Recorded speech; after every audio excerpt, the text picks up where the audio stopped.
Hello and welcome to a new episode of the Game Informer Show podcast. I'm Ben Hansen, joined by Kyle Hilliard. Hi. Brian Shea. Hey. And Andrew Reiner. Hello, sir. What are you doing here? I have a lot to talk about. Oh my gosh, you really do. There's a lot to cover on this episode. First up, Pokemon.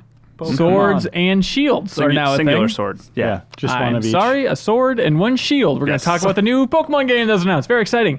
After that, Anthem's on this docket, Reiner. Yeah. For the 38th time, Anthem's on this docket. Yeah, my review's out there. Final verdict. We'll get to that with BioWare's Well, not Anthem. final.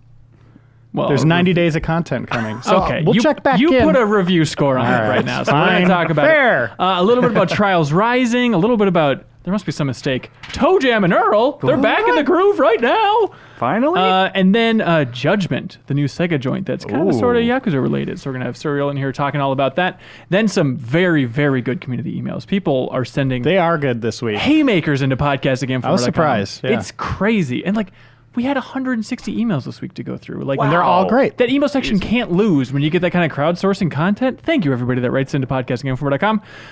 And then back half of the show, we have an email. I'm sorry, we have an interview. That's confusing. An email interview that I'm going to read out loud. Okay, so this interview, Kyle. Let's see. Which game industry veteran do you think has worked with Steven Spielberg, Amazon, the Blade Runner IP, Disney animators, and the United States military? I don't know, Ben. Oh, the military's a giveaway. I know what this is. Yeah? Take it away, Reiner. Glenn Schofield. Nope, not quite. This is Lewis Castle. Dead giveaway. Lewis Castle, a co-founder of Westwood, the studio that created Command & Conquer and Dune, the old RTS. I mean, basically founded the entire genre to begin with. They created Glenn Schofield. That's right. That's true.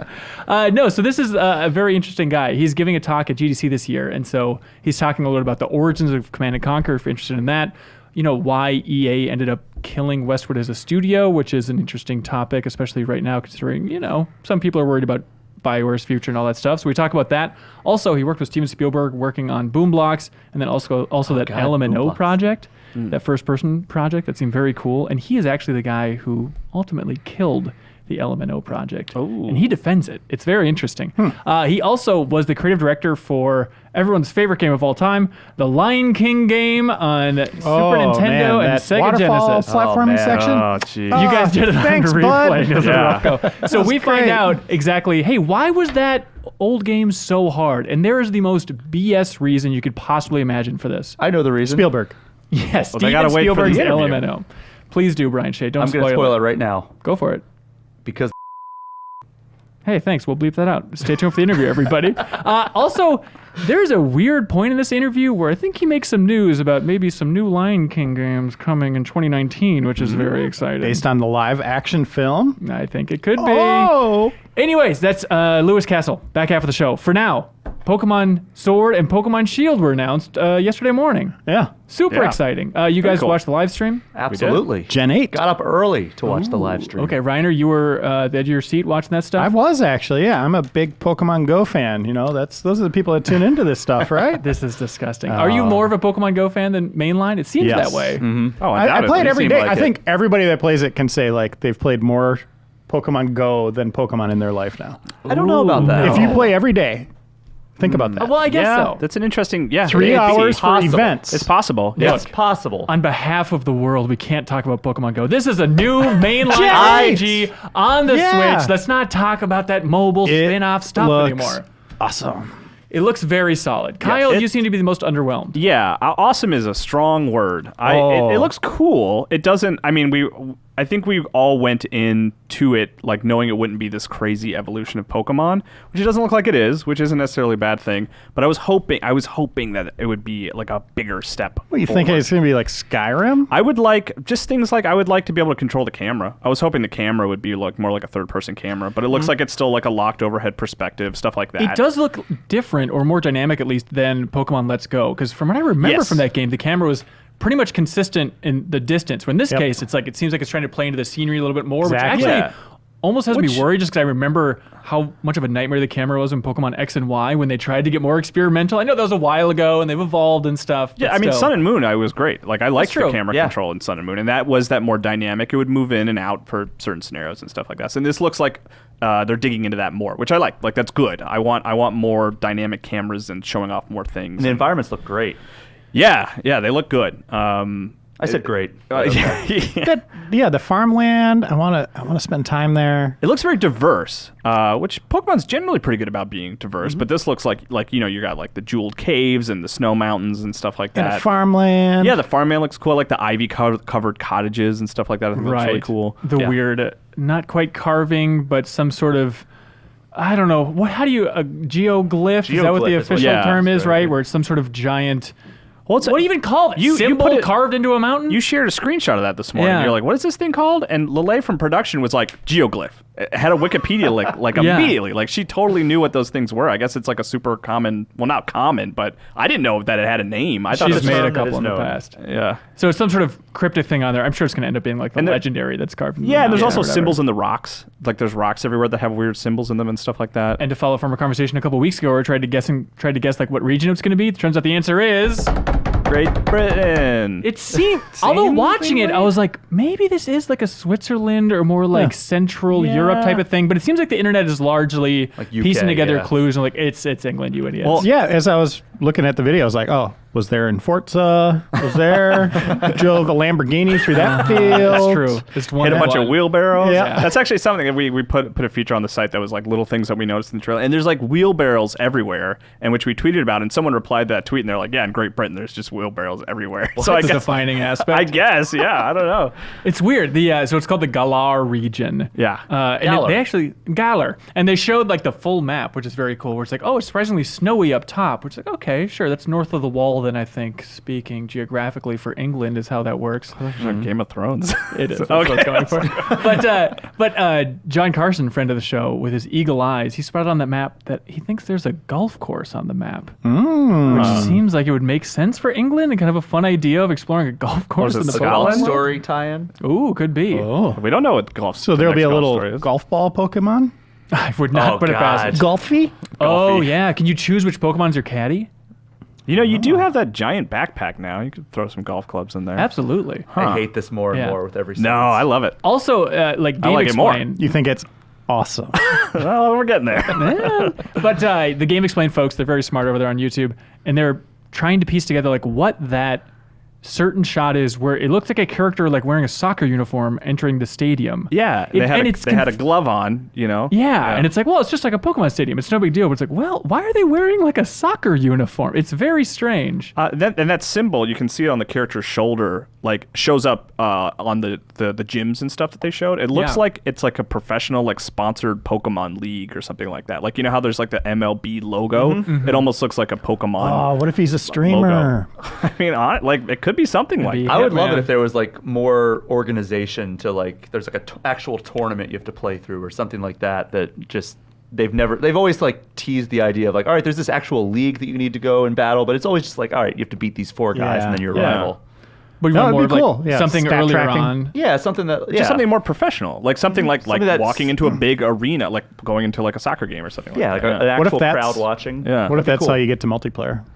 Maybe. I mean, they've had stuff kind of like that where you go to specific areas Yeah, with like like that audiences stadium we and saw. stuff. Yeah. But this definitely looks like a much larger scale. Like for play sure. off of the Pokemon Stadium games where like when there's a battle happening, like, the crowd reacts or like there's an announcer that calls it out. That would be Oh, cool. is he down and out? Oh, is he down and out? Just over and over again, like Pokemon Stadium. Hopefully a little bit more dynamic than that. I hope so. So it's only like a minute maybe of gameplay footage, but of course the fans are dissecting it. Yeah. Something that's pretty easy to pick up on. Random battles are back, baby. Here we go. There's something Hell weird yeah. about that. Like there's a moment where she ducks in the grass. It looks like she's like crouching through it. Yeah, but what is that about? Like, Maybe I don't know. I don't know. maybe just it'll sneak up on lure certain one out, kinds, or or- I don't know. It'll lower the attack attack? rate or something like that. Lets you get the bug. Yeah, I don't know. preemptive attack. But I think we all assumed that they were probably going to get rid of random battles because Let's I Go hope they seemed to would. work pretty well. I liked I it. really liked it. Yeah, I loved like seeing. I was the grazing. disappointed to see that it looks like random battles are back. Well, I'm I a kind little of- bummed out by that. I missed in Let's Go.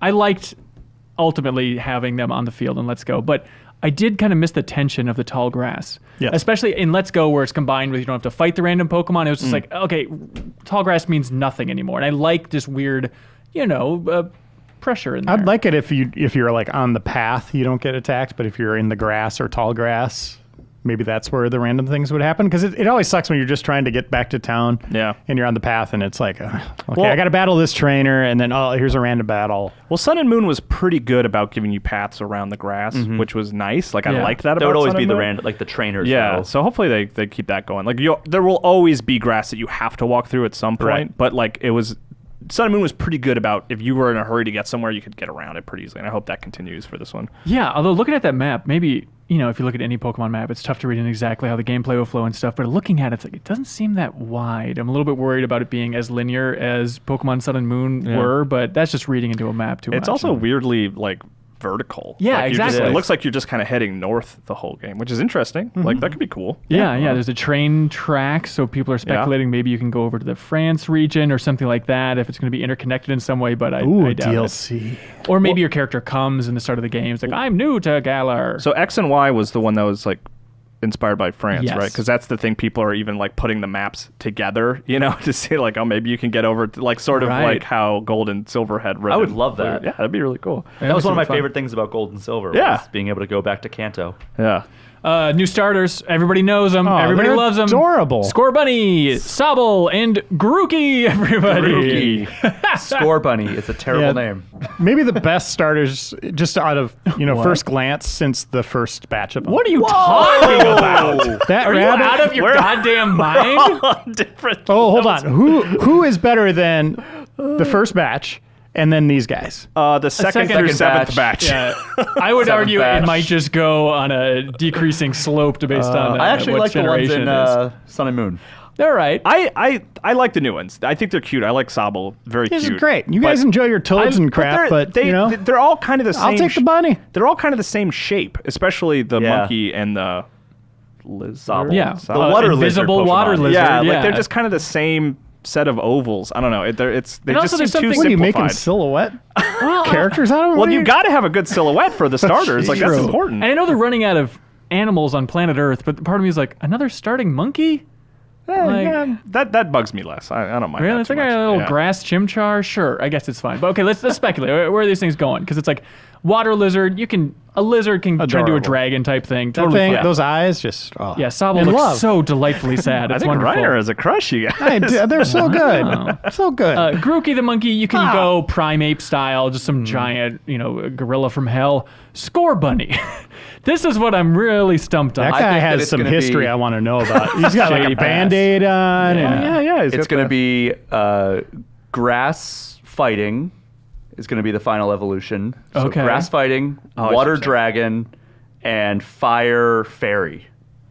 a little for bunny Grookey. fairy. Mm-hmm. What does it my look like predictions. exactly? It's going to be, like the same but bigger. and Okay. A little bit Bunny fairy. That seems With all right. wings. They can- It'll look like you remember T2 tournament Clay. Oh, I thought you meant like Terminator. No, Clay too. Fighter 2. Judgment Oh Clay. yeah, That's what it was the called. bunny with the with the bullets around. That's what it'll look like. T1000 with the Do sunglasses. guns exist in the Pokemon universe? Oh, good. All Well, reference- that's the other thing everyone's doing is Pokemon Sword, Pokemon Shield, and now everyone's just imagining the third version is Pokemon Gun. There's a lot of good photoshops of just like a gun behind the Pokemon That's logo. fun. I mean, you go to a store and you don't know anything about these games. Everybody's buying Sword, right? Like, Oh, yeah. I'm a Shield man. I always go for what I consider the underdog, even though it's not sometimes going to be like Captain America's Shield. It's not going to be. It's just like it's going to be like Lynx, and you go Well, Sword. You're not going to get it in the game. It's the real Let's Go Eevee. Those of are the the legendaries. They're shaped like weapons and shields. I think it's Oh, the that's freaky a- thing. yeah, that's a good They got point. keys. Yeah, they have. Well, they already have a sword Pokemon as well. Edge Slash, yeah. That's who evolves to have a shield. Wait a minute. Well, There yeah. it is. That's the connection. So they confirmed late 2019. It's very exciting. They also said, hey, a couple other exciting Pokemon things will be coming up soon. I Gotta don't be know E3, what they're right? teasing exactly, but Pokemon Pinball 2. yeah, there's so much left they can talk about. Pokemon Snap 2. I would be very excited for that. That'd be the best game ever. Our best bud Omori is directing this one. He's the director Yeah. of Sun and Moon as well. That's exciting to see. Yeah. Because Masuda said he was done directing after Let's Let's Go, Go, yeah. right? Yeah, that's Yeah, wild. and I like Sun and Moon a lot. So do I. I'm glad to see him take the next one. Yeah, for sure. So Ishihara, the president of the Pokemon Company, got out there to introduce it first. And, He finally stood up from that desk at E3 and entered purgatory. Now look, this guy is the president of the Pokemon Company. It's not Exxon, for Christ's sake. Would it kill him to smile? just put on a little song and dance for us. This guy is like he was announcing the death of a president. It was like so somber and bizarre. It's like, dude, just smile. You have 1 minute on camera. It's gonna get millions of views. We regret to The inform you we have teleprompter- news about Pokemon. The teleprompter was moving so slow, and I'm like, you only got 7 minutes, man. Like, I know this video is only 7 minutes. It's like the Star Wars scroll. I like how slowly he's reading it. Yeah. Yeah, it ended, and I was like, oh, yeah, I guess we hit 7 minutes. Jeez. all There right. it was. There's a lot of time of just looking at Masuda and his Eddie Murphy dangerous jacket, or was it Nice- this glowing nice red jacket, jacket yeah. from Raw? I, or for whatever. one, loved it. Yeah, it was fantastic. Also, big Pokemon news this week. New Detective Pikachu trailer. Yeah. Yeah. Very That looks exciting. really fun. I'm so on board for that. Yeah. That tone Oh, yeah. seems to be perfect for the best possible audience. I'm so just happy that it's not some saccharine, dopey stuff. Yeah. And there's even like more teases this time where like an Eevee pops out of like this machine where it's like, what is Yeah. this storyline They going gotta- to be? They got to slow down on showing different Pokemon, though.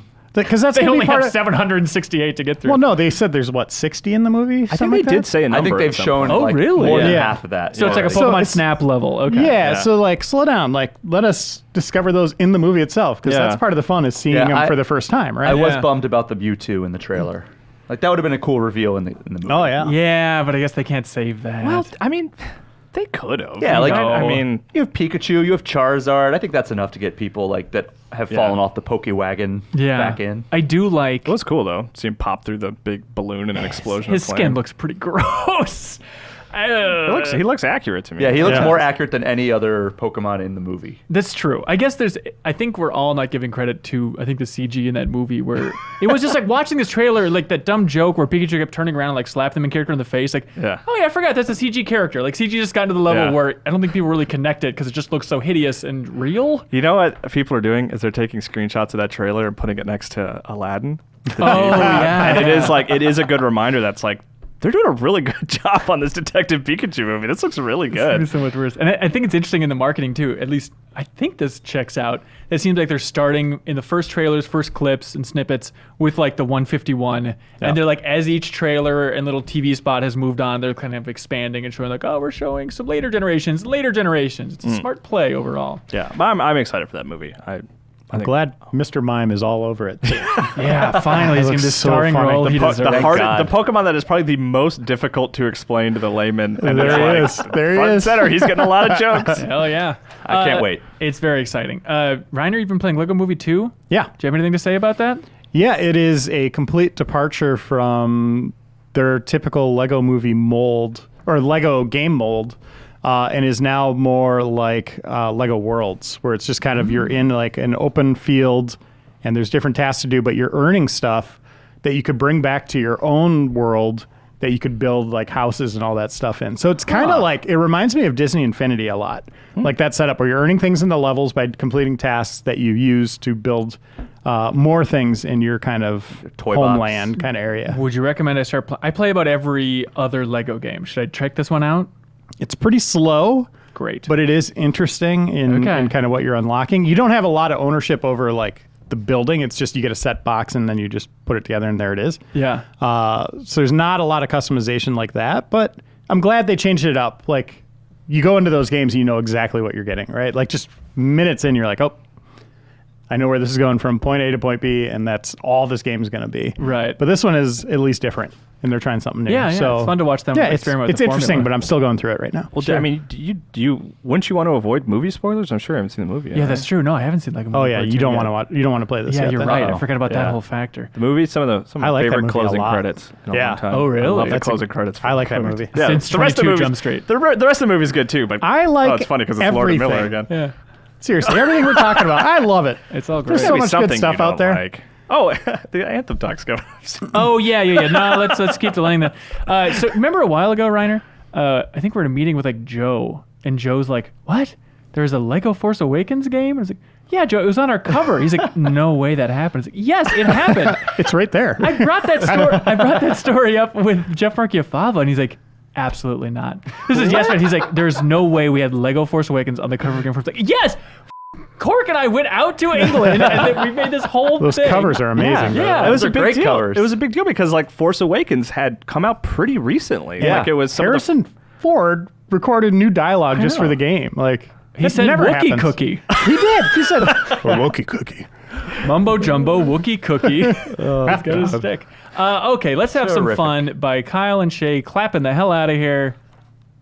Oh. Hey, we have Suriel Vasquez. Am I the only one who sells it anymore? Yeah, you really are. And replacing Matt Miller in the interest of time, we have Jeff Marchiafava. There we go. Here we go. Hot damn. Jeff, you've been playing a little bit of Anthem, or where are you at? I played a lot of Anthem. Man, you are my This guy. rock. That's right. Oh, You were big there co-op for me. buddy. He needed help. The Everyone highs. else was like, ooh, I want to. The I'm not on lows. Xbox. I'm Right. PC. You were there for me, man. That was really good. That's very sweet. Andrew Reiner, the final verdict on BioWare's Anthem, released in the year 2019, the year of our Lord, is 7 out of 10. 7 out of 10. It's an interesting score. There's a lot of belly aching. Yeah, There are a I lot mean, of it's pros. funny. Whenever you give a game like that, a score like that, it's like it's not high enough to please the people that like it. It's not low Right. enough for the people that hate it. So you're just kind of like putting a target on your back, and it's like, oh well, deal That's with tough. What'd you give Fallout 76 again? Not that they're related it. at all. 6. Okay, Yeah. that sounds about right. Was That it a is tough game? exactly right. Was it a tough game to review? Yeah, it was. I mean, when they said that there's the week 1 patch coming, it was like, well, I got to start over, right? Like, Right. I got to see, because my biggest problem with the game was the tombs at that point. There was the loading and the technical issues and stuff with the fort where you're in a group and you got to all disband for 15, 20 minutes sometimes to get story and talk to characters and figure out what weapons you're going to bring into battle next time. There's a lot of downtime like that, but those forts in that first week, or the tombs in that first week, were a real pain in the butt because they were only tracking the person that physically opened a chest only got credit for it. So when I got to those tombs, I had like 3 or 4 of them to open that door. So that was a grind. That's not an issue anymore post patch. There were a lot of people writing to the podcast, by the way, so like, F them. If the game was available for sale, you should have slapped a review on it before day 1 patch. But this is day 1 for Well, all systems. it's not It was really, available for though. PC early. That's Okay. the only thing you could play on the full game on early. Full game. Yes. So people on the demo on Xbox were getting up to the tombs, and then that was like the stopgap where people are off. It was like 30% completed before, 0.3%, whatever it was, Right. actually got past that point through the next mission. So I'm glad I waited because that patch helped the game considerably, and that is day 1 of the game being out. And I totally hear that. I'm not I get faulting yeah. any critics for posting the reviews early. That's the experience they had. Right. But I don't know. It's just in my mind, day 1, it's like, well, I should at least check that out. Right. I get that there's an impetus of like, to review things like early access game of like, if people are charging you money for it, then it is viable to review. It's just a matter of like, how relevant is that? We can say, we listed our own impressions of the game during that phase. It's not like we, held off on talking about it at all. It's just a matter of like, if we reviewed that version of the game by the time the game is out, Yeah, and so in What my are you mind, it's reviewing? like, okay, PS4 players, they have, they only get the day 1 option. They didn't have the 10-hour trial or anything like that. So if they read my review, this day 1 patch hits all 3 of those notes, whereas the early reviews only hit PC. Yeah. Right? So, yeah, that was my kind of logic going into it. And like I said, I'm glad I waited because it is a better ride, Yeah. so to speak. What if? But it is just, my overall takeaway from the game is it was okay. What are the pros? What if we each went around the table and each listed a pro for Anthem? As a nice communal positive thing to say. I Reiner, think we take- all have the Being same pro, Iron right? Man. Yeah, the movement, There it is. That's feel. it. Yeah. It's the flying around and shooting stuff feels good. And blowing stuff up. Like, they give you a lot of firepower. The battlefield is always exploding with elements and fire. And, like when people are raining down their super attacks, it's crazy. Did you feel like the strategy got more interesting the more you went in? It did when you get to the end game. Oh, okay. So, like I said this in my review, it kind of felt like a single player game masquerading as a co-op experience. Is we would all be together but we're not communicating on what we're doing. We're just shooting stuff. And the game's story isn't acknowledging why there are other javelins there anyway. It's like, you are the only chosen one. Go to this mission. It's like, by the way, you'll have 3 buddies. It's irrelevant. And every once in a while I'll be like, hey, I'm down. And it's like, okay, I'll go revive you. Yeah. That's the only like real co-op element. It was never like, okay, let's focus on this flying character and line up our combo trigger, so we can execute a combo, until I hit the Grandmaster difficulty levels. Yeah. At that point, you're getting one hit killed, and it's like, okay, we really need to focus on the ads, before we tackle this boss. So we've got to pick these guys off. So we're all coordinating, communicating which one we're going after, because it takes the whole team just to knock down a shield. Yeah. So at that point, I think it really kind of settles into a nice groove. Unfortunately, it takes 20 to 30 hours to get to that point where you really get to see what the game's about. And I know you could say similar things about Destiny, but I think they did a better job from the beginning of the game to that point of making it feel like you're a part of a team and you're all working together. Right. But this one, I just felt like I was just kind of in Anthem, just out there doing my own thing, blowing stuff up, and all of us together make it go faster. But I didn't feel like it was a team effort, really. Plus, if it gets more interesting strategically by the end, I'm guessing it also is kind of bogged down by, we're kind of still in the same environments, doing basically the same type of missions things over and over again. Yeah, I do want to quickly point out that I think the classes are pretty good overall in that they're very distinct. I think if you want to have here's your standard sort of a little boring class, but very easy to use. There's the Ranger. If you want to be sort of more like the artillery class, there's the Wizard, or not the Storm, who's basically It's the Wizard. Yeah, basically bombing people from far away. There's the Colossus, who basically wants to get in there tank. and basically take all the damage. But they do a really good job, better than something like Destiny, where the roles are a little bit more ambiguous. Right. Okay, well, I'm getting bored of playing the Storm. I can play the Interceptor and really get into the fray. But I think, to speak to your point, Rainer, I think that the issue, I think, with the end game for me specifically is that a lot of it is sort of picking locks to get the key.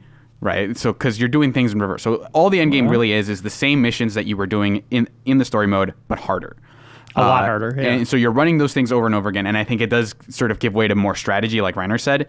The issue is that sort of you're, at that point, working your way towards Masterworks and Legendary items, which are some of the best guns.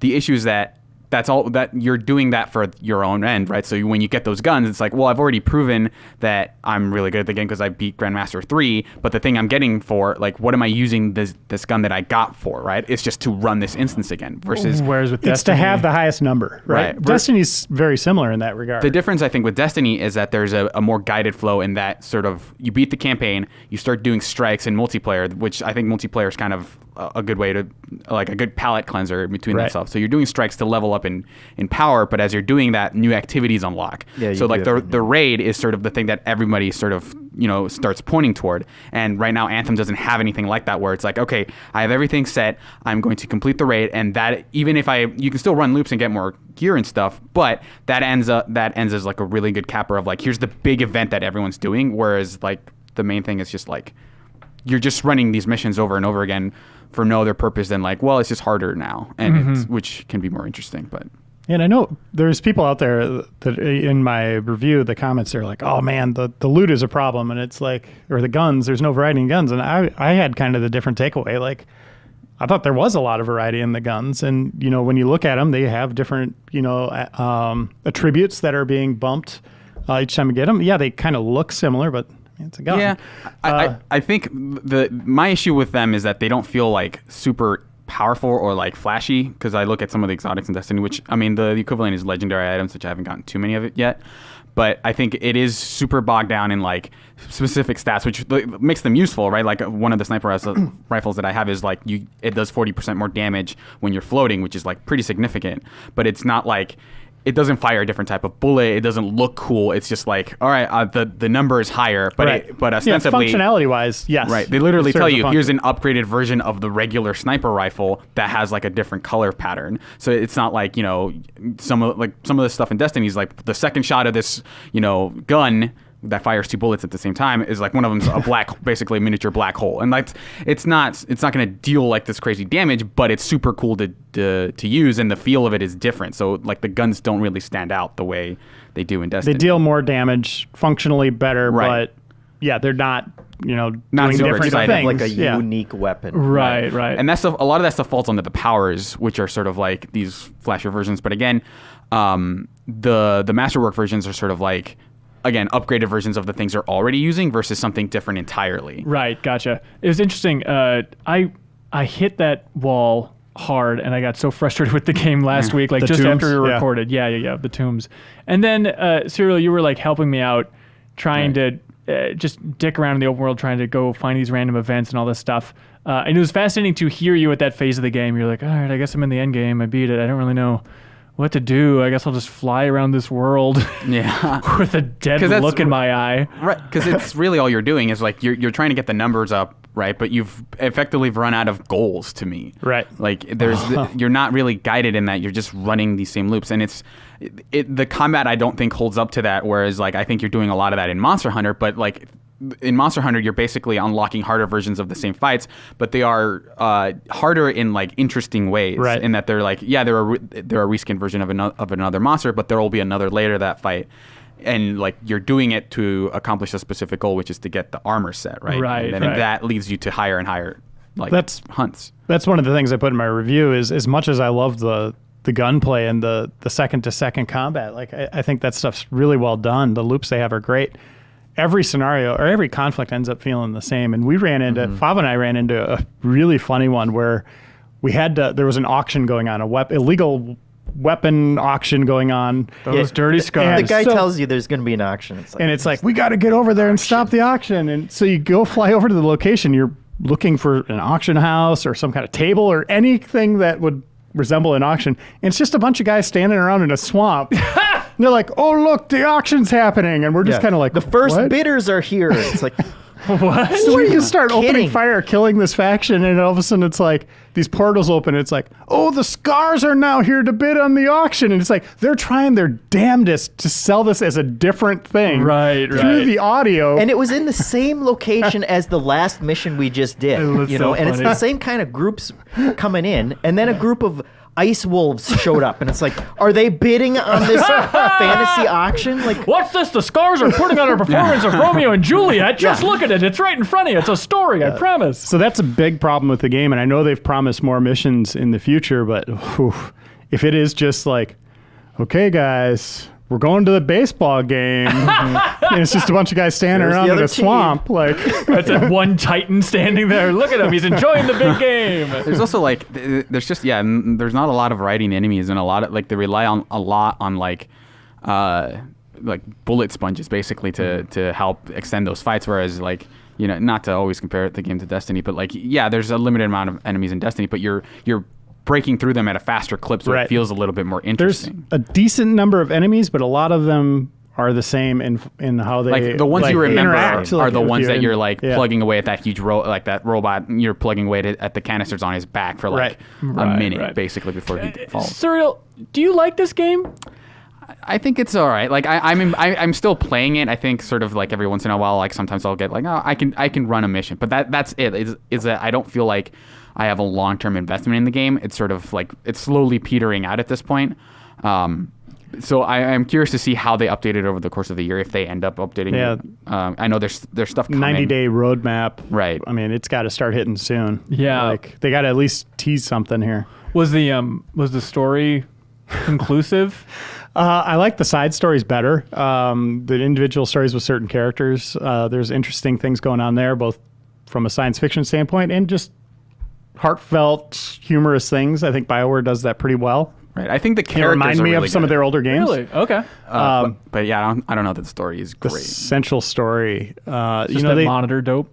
oh god. They try to set up all this stuff, and then it just really races toward the end, and is so much of a letdown in what happens. And the monitor, like you see him, he scrambles your HUD once, and you're like, oh, he's got some power, and then you don't actually fight him until the end, where he transforms into a Destiny boss or like a Lord of the Rings character Yeah. before your eyes, and it's like, what is this? Like You didn't like your character enough, and you just immediately switched what he looked like for this final battle? And he or wasn't you couldn't figure out intimidating enough. an interesting way to use him? Also, like the way it wraps up to, like, not to spoil anything, but it feels like an Act 1. Not in that it spoils anything. It just feels like, okay, I was waiting for, I guess, something more impactful to sort of take place here, and it doesn't feel. I don't feel like they sold the stakes of that storyline. Right. Andromeda ended on a cliffhanger. That's true. Yeah, it's in a confusing Still way. This one's kind of there too. Jeffem, are you about in the same camp? Yeah, I mean, my overall impression right now is I'm enjoying it, and I don't know why. Because interesting. there's just so many problems with it that just leave me scratching my head of, like, how did this get into the game? Yeah, your head's actually been And bleeding for the last week. It has been, yeah. But at the same time, I'm still enjoying that minute to minute, even when we're doing these missions, and it's like, this is dumb, like this, and it feels exactly like the last mission, but there is still Those gameplay that loops core are good. gameplay Yeah. and the flying and stuff. It kind of, just to wrap it all together to Avengers, it reminds me of Spider-Man, where you're just swinging through the city. You could just do that endlessly, and it's fun. And flying as these javelins is the same kind of thing. Like you have such ownership over every little movement of it. Like, you skim down rocks. You never feel like you're going to run into them. Like, that's how precise you are. Right. And you're right along them, right? Yeah. I wanted to mention that, like, the story is so screwed up for me because most of the time I was playing co-op with Reiner, which, you know, is what they want you to do, but, like, everything has been out of order for me because of that. And so, like, I fought and killed the monitor with him before he was introduced to me in my game, and then I had that moment where he, like, messed with my head. I was like, wait a minute. No, because funny thing. Hang on real quick. On the cover story trip, Mark Dare, the executive producer, told us, quote, pretty much if you're playing the game with other people, you're not going to get your story spoiled.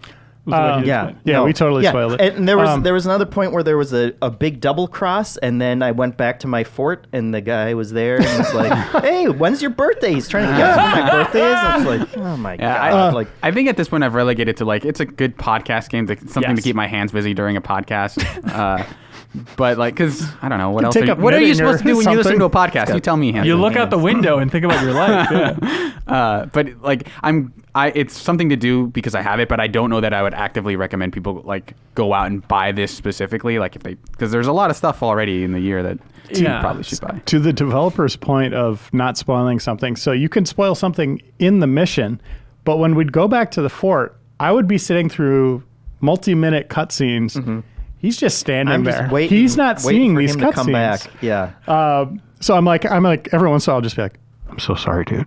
Like, I'm really sorry this is happening. They're still talking.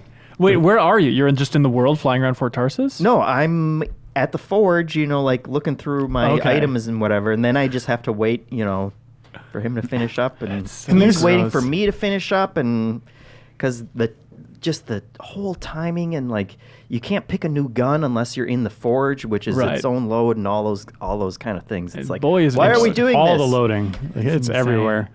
I think the idea of this game being a 7 is devastating. Think about it. Like, the idea of EA being one of the biggest publishers in the world, BioWare is one of the industry's most beloved developers, top 20 developer at least, right? They have 7 years to make a game. So many ingredients are going into it, and it comes out at 7.0. That's devastating. Yeah. What happened? There were some bad design choices. And I think in my review, I started it by saying it's like they're trying to do something new as a studio, but they're kind of fearful of letting go of the past. So they had, like, this weird duality of experiences where it's a co-op game, but then it's single player. And you're just bouncing back and forth between these two things, which is, like, really kind of alienates the whole co-op dynamic where you're just like, you want to be with friends or keep pushing forward and doing things, but it's like, hold on, I got 20 minutes I got to spend getting my lore. Right. That just doesn't work. And so you would prefer them to just shed BioWare from the past for this one entry? Just blow up the fort in your next patch and we're good to go. Like, just keep me in the world and blow up the fort. Jesus, those Dominion are at it again. I mean, that'd be shocking. Yeah. But yeah, that really holds it back, and that's something they can't fix, right? Like, that's there. The core. That's that the core, like, design that idea. That is part of the how many years of development. Like, yeah. That's going to be an issue. God, what do you think this game looks like a year and a half from now? Like Anthem. I think it'll look like Anthem. Yeah. With a couple I new wonder missions in there. how much EA is going to support this. I know BioWare really wants to, but, like, if the player numbers start dwindling, I guess Battlefront 2 they stuck to their game plan. You know, they delivered all the DLC, and they continue to.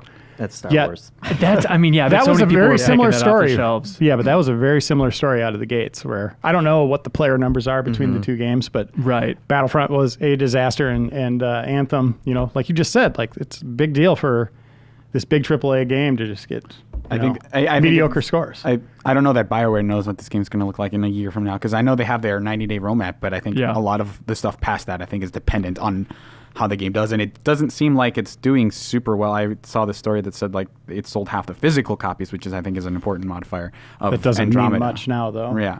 I mean, you Right. got most people going digital, or Yeah, and I think that was only England as well. Oh, was it? Okay. I think so. But yeah, there's some indicator. out The there only that maybe sign we it's- have is not great. Right, coming from the Galar region, I believe. If it was selling gangbusters, we would have heard about it, right? I guess so. I think they would have touted that instead of just been a bizarre kind of not quite apology tour, but just like trying to clarify with the audience. Casey Hudson, I thought, had a nice tweet just talking about like some people are really enjoying it, and that makes us feel good because hey, it turns out developing games can be hell on earth, but we're trying here. it turns out a lot of people on the internet had comments for me on my reviews. Yeah, so yeah. apparently a lot of people are playing it. And a lot of people have We're thoughts. writing about it. But what a weird deal. But you can read Reiner's review on the site. Yeah. Put a lot of work into that one. I'm proud of that Yeah, one. Joe okay. did a really bang up job. Joe Juba, by the way, review editor. Great job on the edits. Round of applause for Joe. I was lost in the woods at one point in that review, and he's like, you know what?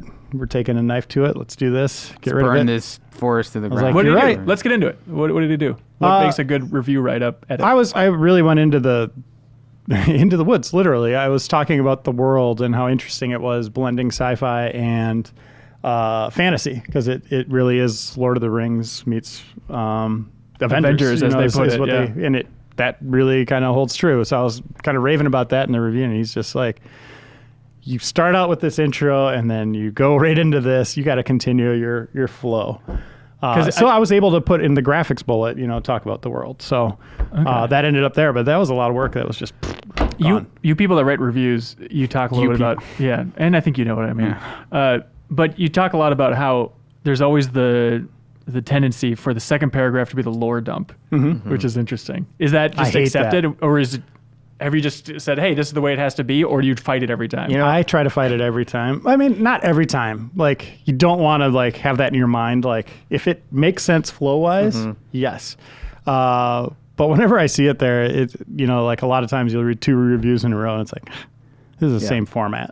Although one time I did put it somewhere else, and Joe was like, "No, you gotta get to this part earlier." And I was like, "Put it in the second." I think that's All right, fine, Joe. I think that's like I end up not reviewing a whole ton of games that are like super story dependent, so I get to be like, if I'm reviewing a fighting game, I like the most important thing isn't the story mode. It's not like the world of Mortal Kombat or whatever, but it's like what is new and interesting about this game and what's different, like how have they updated it. But like most of the time I tend You should do that next time, though, Serial. Just do dive. all lore. Well, Okay. people- All right, let me talk to you about I- NetherRealm. There's Outworld. When I write reviews, I always try to find an interesting way that really kind of holds true to what the game is, to set the tone and go from there. So it's not just an opening salvo and then describing what the game is. That's Right, what happens, right? You want to get people to know your take immediately, and then this is what the game is. And that's what happens. I'm still amazed that Serial wrote the cover story for Dragon Ball FighterZ. The game had already been announced.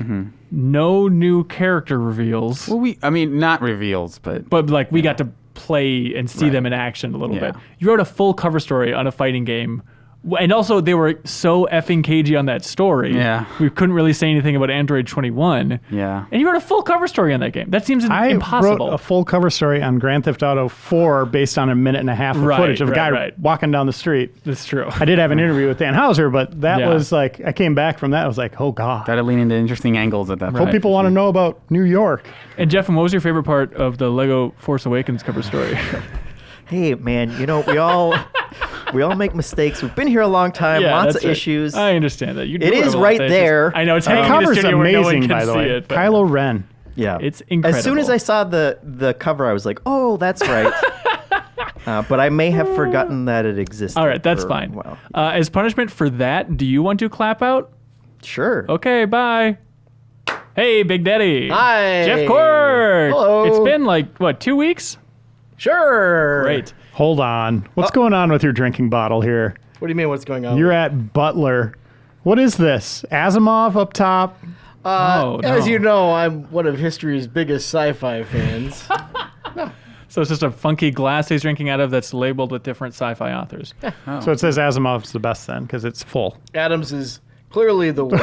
Oh, that's Asimov, fair. also known as 32 ounces. His family's trash. Hey, anyways, Jeff Cork, you've been playing Toejam and Earl back in the groove. It's true. And you're falling back into the groove of games from the 90s that you used to love. Exactly. I haven't heard you say one word about this game. That's How because is... I've been playing the game. Okay, great. How is the new Toejam and Earl? It's super fun. Super fun. Yeah. Hold on. The last time I asked you how it was, and you said it's Toejam and Earl. That was all you said to me. Yeah, and read you between just the kind of blew lines. me off. Yeah. But when you say it's Toejam and Earl, this is Toejam and Earl 1. Right. It is not like Panic on Funkatron. Toejam Right. and Earl is not like the Sega Minister Pac-Man Ready Aim Tomatoes. It is its own. What about Toejam and Earl 3 on the Xbox, which Renner and I did for replay? It feels like just a couple years ago, and it was a rough It go. was like a weird third person. This is disaster. a we'll say it's a franchise that needed some time to cool off, and then it's a return to form. So it's like the classic Toejam and Earl style roguelite. Roguelite. Yes. That's very interesting, because, you go back and play that original Toejam and Earl, and you realize, oh, yeah. Wait a second. This is a roguelite the whole time. This is a freaking rogue. You throw down your roguelike. controller and you walk Yeah. away. Yeah. When it was on Genesis, I remember being blown away because it would play like Alleluia. Like Oh, they sure. had the audio pump in. Is there Yeah. something like that in this?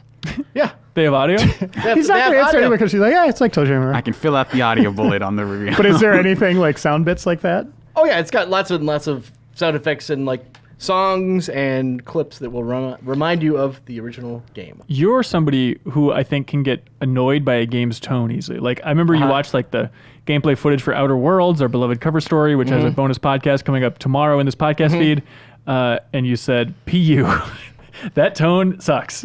That's because the jokes there are like a lot of wordy jokes, and this is just more like, look at that looks weird. That's I'm into it.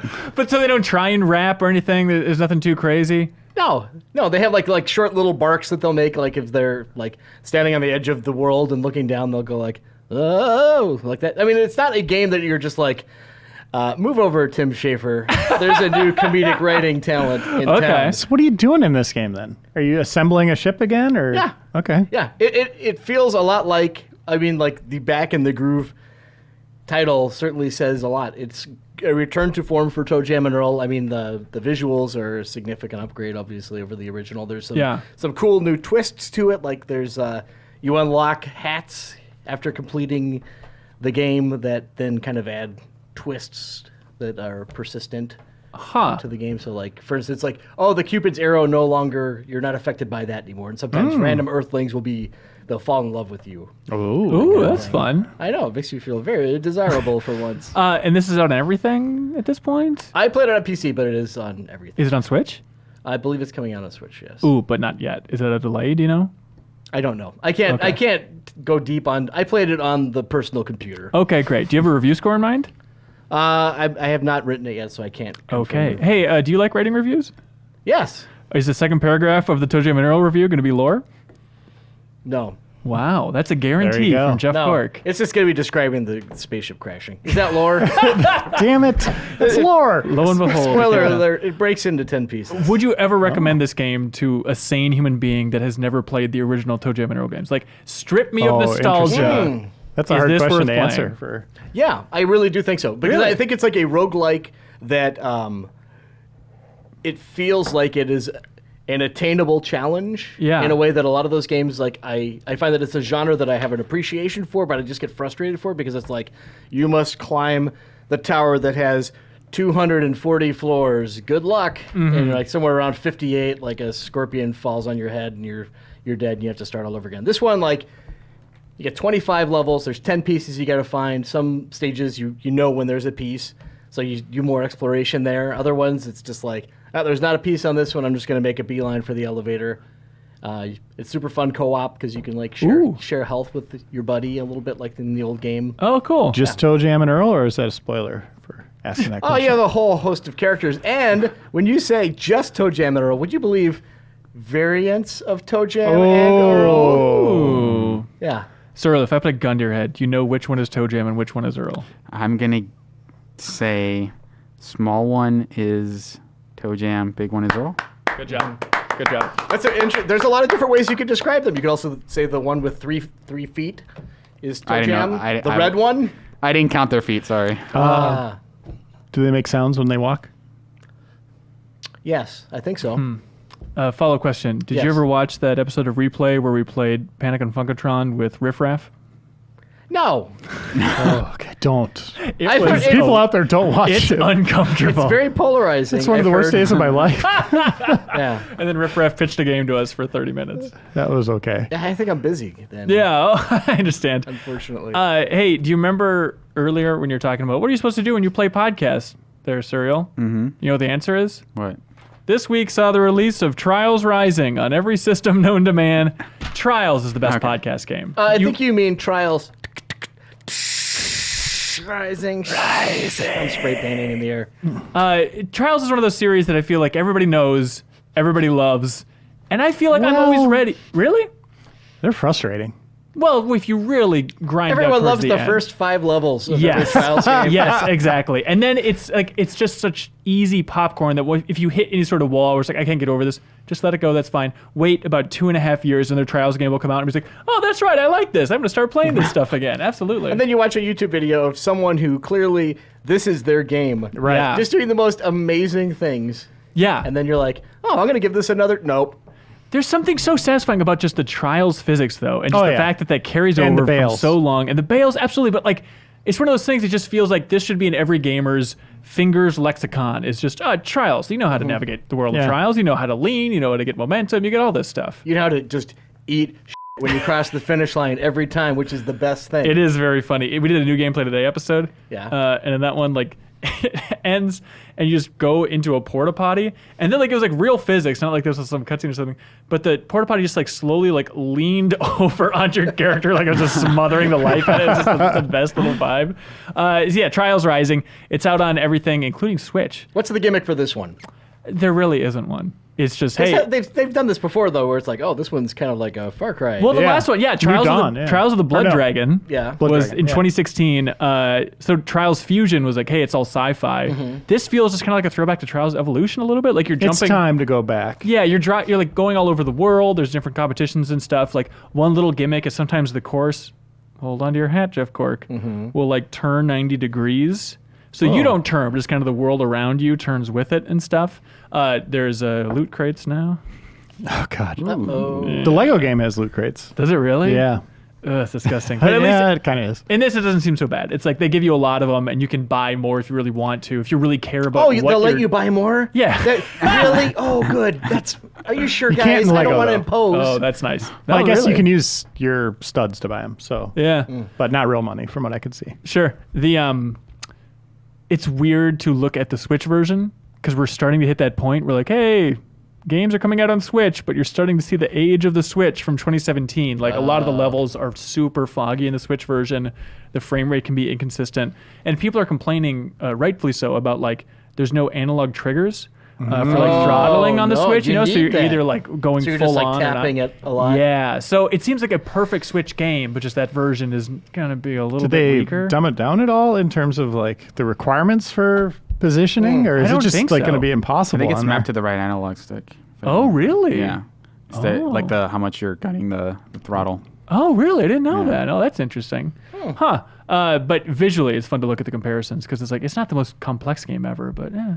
You know what they should do for the next Trials? What's that? A little bit like what they did with Blood Dragon, except just make it basically Trials, except for it's Ubisoft Smash Brothers, where like every course is a different Ubisoft game going through all this stuff. Like they own Myst at this point, right? So you could just have like a Myst level in the background there, Rayman level.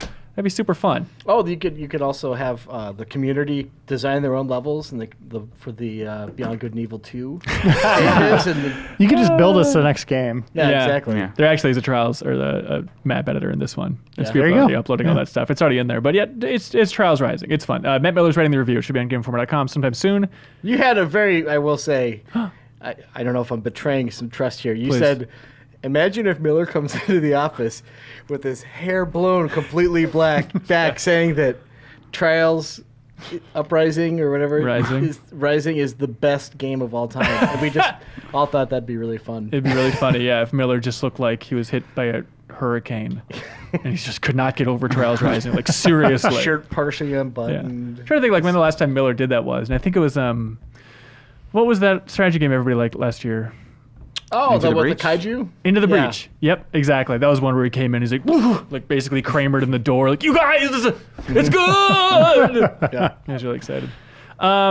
Let's see, Judgment, Yeah. Serial. This is a Yakuza spinoff or nay? Yeah, it's a world. It's based in the same sort of world in that it's in Kamurocho, sort of the fictional district of the Yakuza series. There's a lot of references to the Tojo clan, who is sort of like the main sort of Yakuza clan in that series. Is the Earl clan in there as well? It's pretty good. Tojo. Pretty good. Yeah. Yeah, that's It's very no, good. he's not in it. No, sorry. Serial's gonna kill you for that joke. Sorry. So wait, I know that look. set this up. You got to Okay. play it. You went to a place. What are you doing? How do you know about this We game? played a build of the English version, which is sort of like, because it's already out in Japan, so it's Okay. like, but this was the first time that they were showing the English voice acting. Ooh.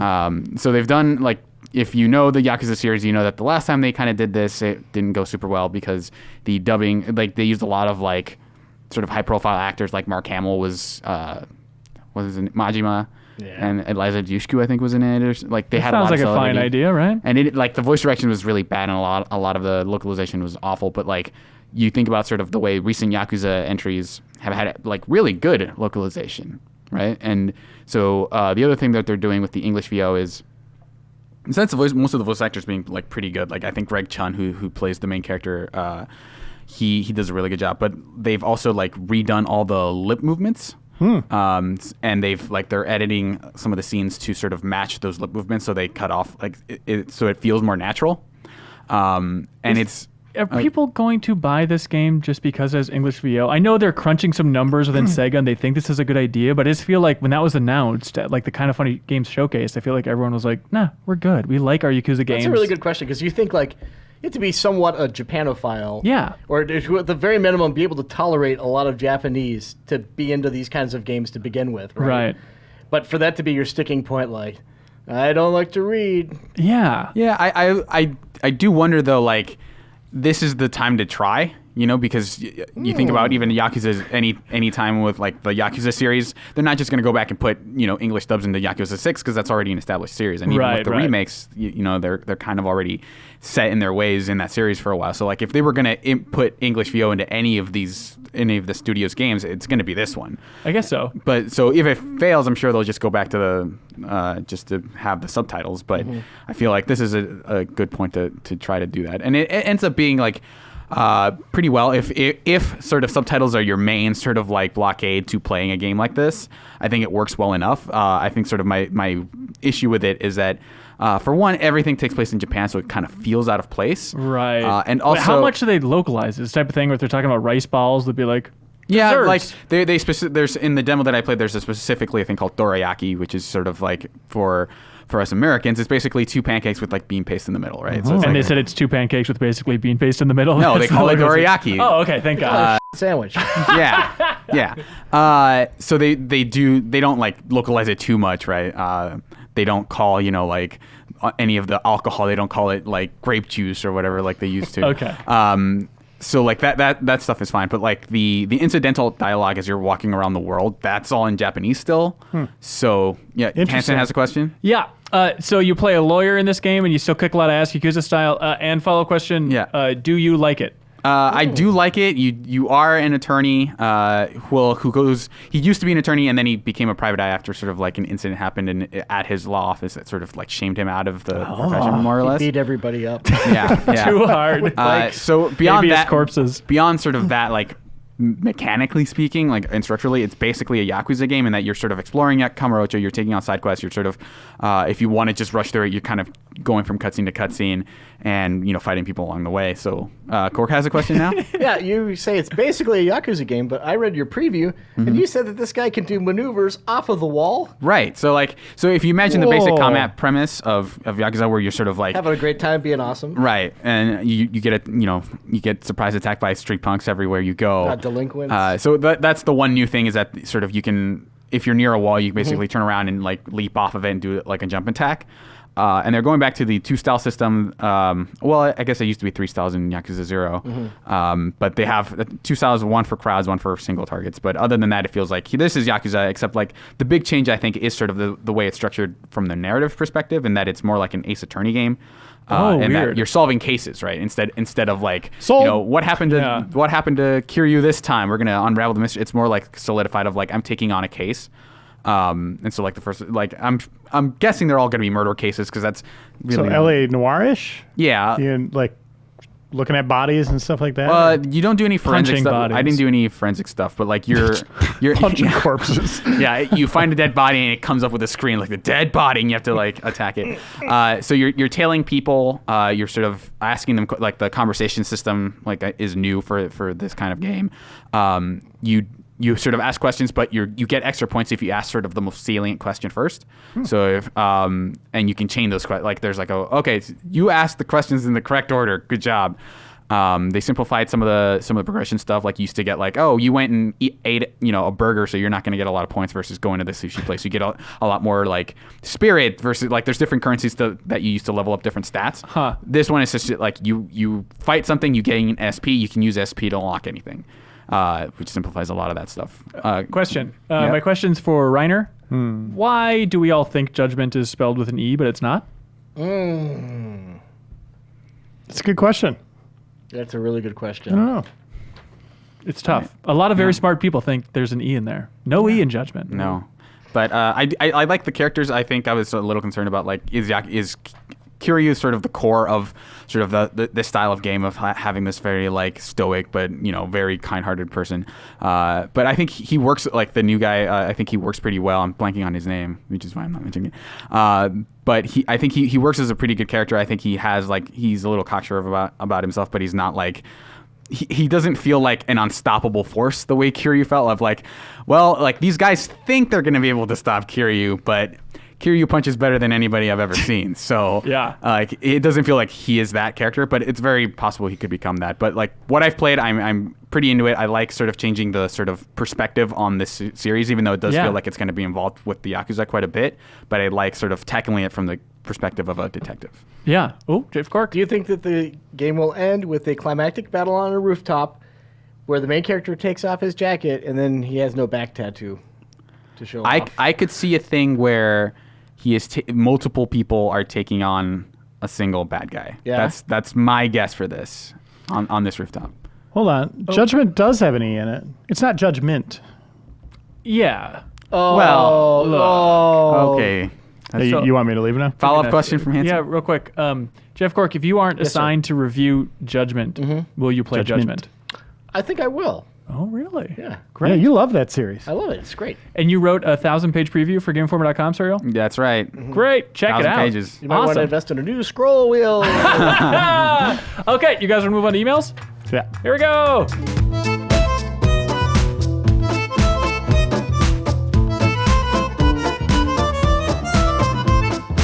And welcome back to the Informer Show. I'm here. Kyle's here. I'm back. Serial's here. I'm here. And returning to the show, grand champion, That's Matthew. right. Oh, I'm sorry, Jeff Marchiafava. That's right. We're all in different chairs than previously. It's That's confusing. True. I'm sorry to confuse everybody. Especially for the listeners. Yes. I was really thinking about like who do we get for emails because it wasn't going to be Reiner. He fell out at the last second. He actually right. fell to the floor, which is confusing. Yeah. It's like R.I.P. Wouldn't it be funny if we just got Kato? Like it's been years since Kato's done emails. Yeah. Can you imagine not wanting to do emails? Has he ever done emails? I think he has, but it's been Okay. such a long time. Jeff, what do you think that is? Why do some people not like to do emails? I don't know. They probably think it's a big waste of time. So interacting with our lovely community who Hey, writes into I'm not saying it. podcast. That's why I'm here right now. I You're love putting the this words section. in Matthew Cotto's mouth. He'll have to Look, take them out. He's a busy man. Okay? That's true. People write into podcast@gameinformer.com with so many good emails and good ideas. I have a small novel Ooh. I am super jealous still of this What do because you mean? feedback doesn't get nearly as much emails. What is feedback? Plug my it. life. What is Oh, feedback? was that supposed to be a plug? Yes, Yeah, it's the letter section of the magazine. Right. It goes out to like 8 million people every month. Would you they rather- could read that instead of this? Would you rather have Who's your going to see this? questions? Like 100 people? Would you rather have your questions read in Ben Hansen's voice Yeah. or printed Forever. forever? Yeah, and Kyle's being sarcastic, but it's a good point. What is the email address? Feedback@GameInformer.com. That's wonderful. Write in and let Jeff make fun I'm of you. usually desperate, so there's That's a good true. chance you'll get in the magazine. Also, speaking of magazine, because this is the Game Informer show, and Game Informer is Oh. a magazine which has been around Wow. since 1991. Next week, you know what we're going to be talking about on this very podcast? Magazines. The next cover story for Game Informer magazine. Whoa. That's happening next week, so very I'm exciting. excited. I'm excited for it. Any hints? Anybody want to give a hint? I'm really excited about that game. Yes. It's No, on our that's cover. that's too much. That's too People are much? gonna know. Yes. Yeah. Yeah. Okay, there it is. There's the hint. Anyways, people are into podcast at GameInformer.com. We read through some of our favorites, choose our absolute number one favorite, and then we figure out where they're from, and we honor them on the big board. They're officially in God's country, baby, and we put a pin in the place where they're from, and we will never forget it. Why is there only like 6 pins up there? Because we reset it every year. Oh. But we still honor, we stand the legend I for hope those so. that have Yes. passed before us. Yeah, here we Wow. go. Okay. First email, Seth from Wapaka, Wisconsin. He's... Sorry. I'm not going to call you on it. He says, hey, Ben and the gang, I'm very happy you blew those kisses. But to be honest, I was genuinely shocked to see how passionate Dan Tack was while blowing those kisses. He's a passionate man. Passionate Dan. It was a hotly debated thing. It seemed like we blew kisses for 30 seconds in last week's podcast. Naturally. Everybody that watches the podcast was like, love it. Gotta have it. Everyone that listens was horrified. Oh, really? Like, that was the most horrifying sound I've ever heard come through my speakers, because people were like describing themselves in a car and like just hearing that and being like weirded out and just hoping nobody overhears what they're listening to. Perfect. Yeah, exactly. Yeah, so we're happy to should embarrass awesome. you. What would be the most embarrassing thing anybody listening to this podcast could hear on the podcast if it was overheard? It's probably Sex porn. noises. Well, outside of offensive Groaning. things, I guess. Yeah, groaning, Yeah. farting. And Jeff, Burping. can you do those impersonations of the three things No. that Kyle just listed? Okay, great. Here we go. Wes Bates from Woodland, California says, hello, crew. Last week, saw the momentous announcement that after more than 15 years with the company, Reggie Fils-Aimé will be retiring from Nintendo, relinquishing his title of president to Doug Bowser, Nintendo's senior VP of sales and marketing. With this bittersweet announcement, I thought it might be interesting to ask, what are your favorite memories of Reggie, both on and off the stage? Do you have any interesting stories or anecdotes you can share with the GI audience? Oh, so many. Okay, sarcastic Johnny. No, I would say that my favorite was that super weird monologue that he gave about the game and what the game is. Play the game? Yeah. Yeah. Oh, no. Was The this game different? is life. That's right. This is the one that Leo... Yeah. Spoofed. He Yeah, Leo spoofed. He Yeah, spoofed when it he was good. here. Yeah, It was good spoof. Because very there's good. that famous like play the game thing. I'm just fascinated by Reggie's a good name, a good memorable name, but I don't understand how somebody that relatively wooden can be so beloved by all gamers. You know what I mean? No one's flocking to kind of like the wooden spokespeople that, you know, Nintendo Japan has necessarily. There's just something about like this guy is Nintendo. It's like you're almost making fun of him because he is so stiff, but he still does goofy things. Yeah. It's a perfect. I think it's because he seems like he's also having fun with it as far Does as he? executives I think can he have does. fun. Yeah. Okay. Yeah. I think he's a little in on it, and that makes people feel not as bad about But there's something laughing about at like him. the dorky uncle aspect of him too that makes him appealing because he always looks a little bit uncomfortable when he Yeah. has to act, you know? For sure. Yeah. Wait, He just what's seems- going on in this room? He does seem genuinely friendly. I actually never, despite covering Nintendo for a long time, I actually never met him. I saw him a lot at E3. He's Yeah. taller than you think. And- He's Stalked him. I stalked him. But yeah. it's true, like, you know, at E3 we have an appointment with Nintendo, and you kind of go up the stairs at E3 and stuff, and then you're in the kind of like the VIP-ish area, and like every time Reggie's there, sometimes he'll like walk past me. I think I probably gave him like, "Hey, how's it going?" That's the most I've ever interacted with him, but it's exciting, and I don't think any other executive from a company could get me hot and randy the way Reggie does. Yeah. No, he just seemed personable. He's just seemed like a genuine, he seemed like he would be a nice guy to talk to. It doesn't seem genuine though. That's the fascinating part. Yeah? In all the videos, he seems the opposite of genuine. I guess when he's I got a sense that he was acting because he was a bad actor, but I feel like he's a really good midpoint. I think this is going to sound weird, but like the sort of aura he projects, let's say, it feels like more friendly than like most CEOs who feel like they're way too disconnected from the games they're selling, but he looks like a normal guy, in a weird way that it's like, if this guy is into video games, then it's cool for me to be into video games. There's a little bit of that going on. But did you see that YouTube video of him playing Mario Kart 7 on the 3DS? It was awful. He's very bad. I think it's the acting and the words that are coming out of his mouth feel very fake, but his sense of like having fun and just being a happy guy seems genuine. Okay. So you don't think he's going home and like screaming at his kids and stuff? I mean, he might be, Maybe. but No. maybe that's the true play the game.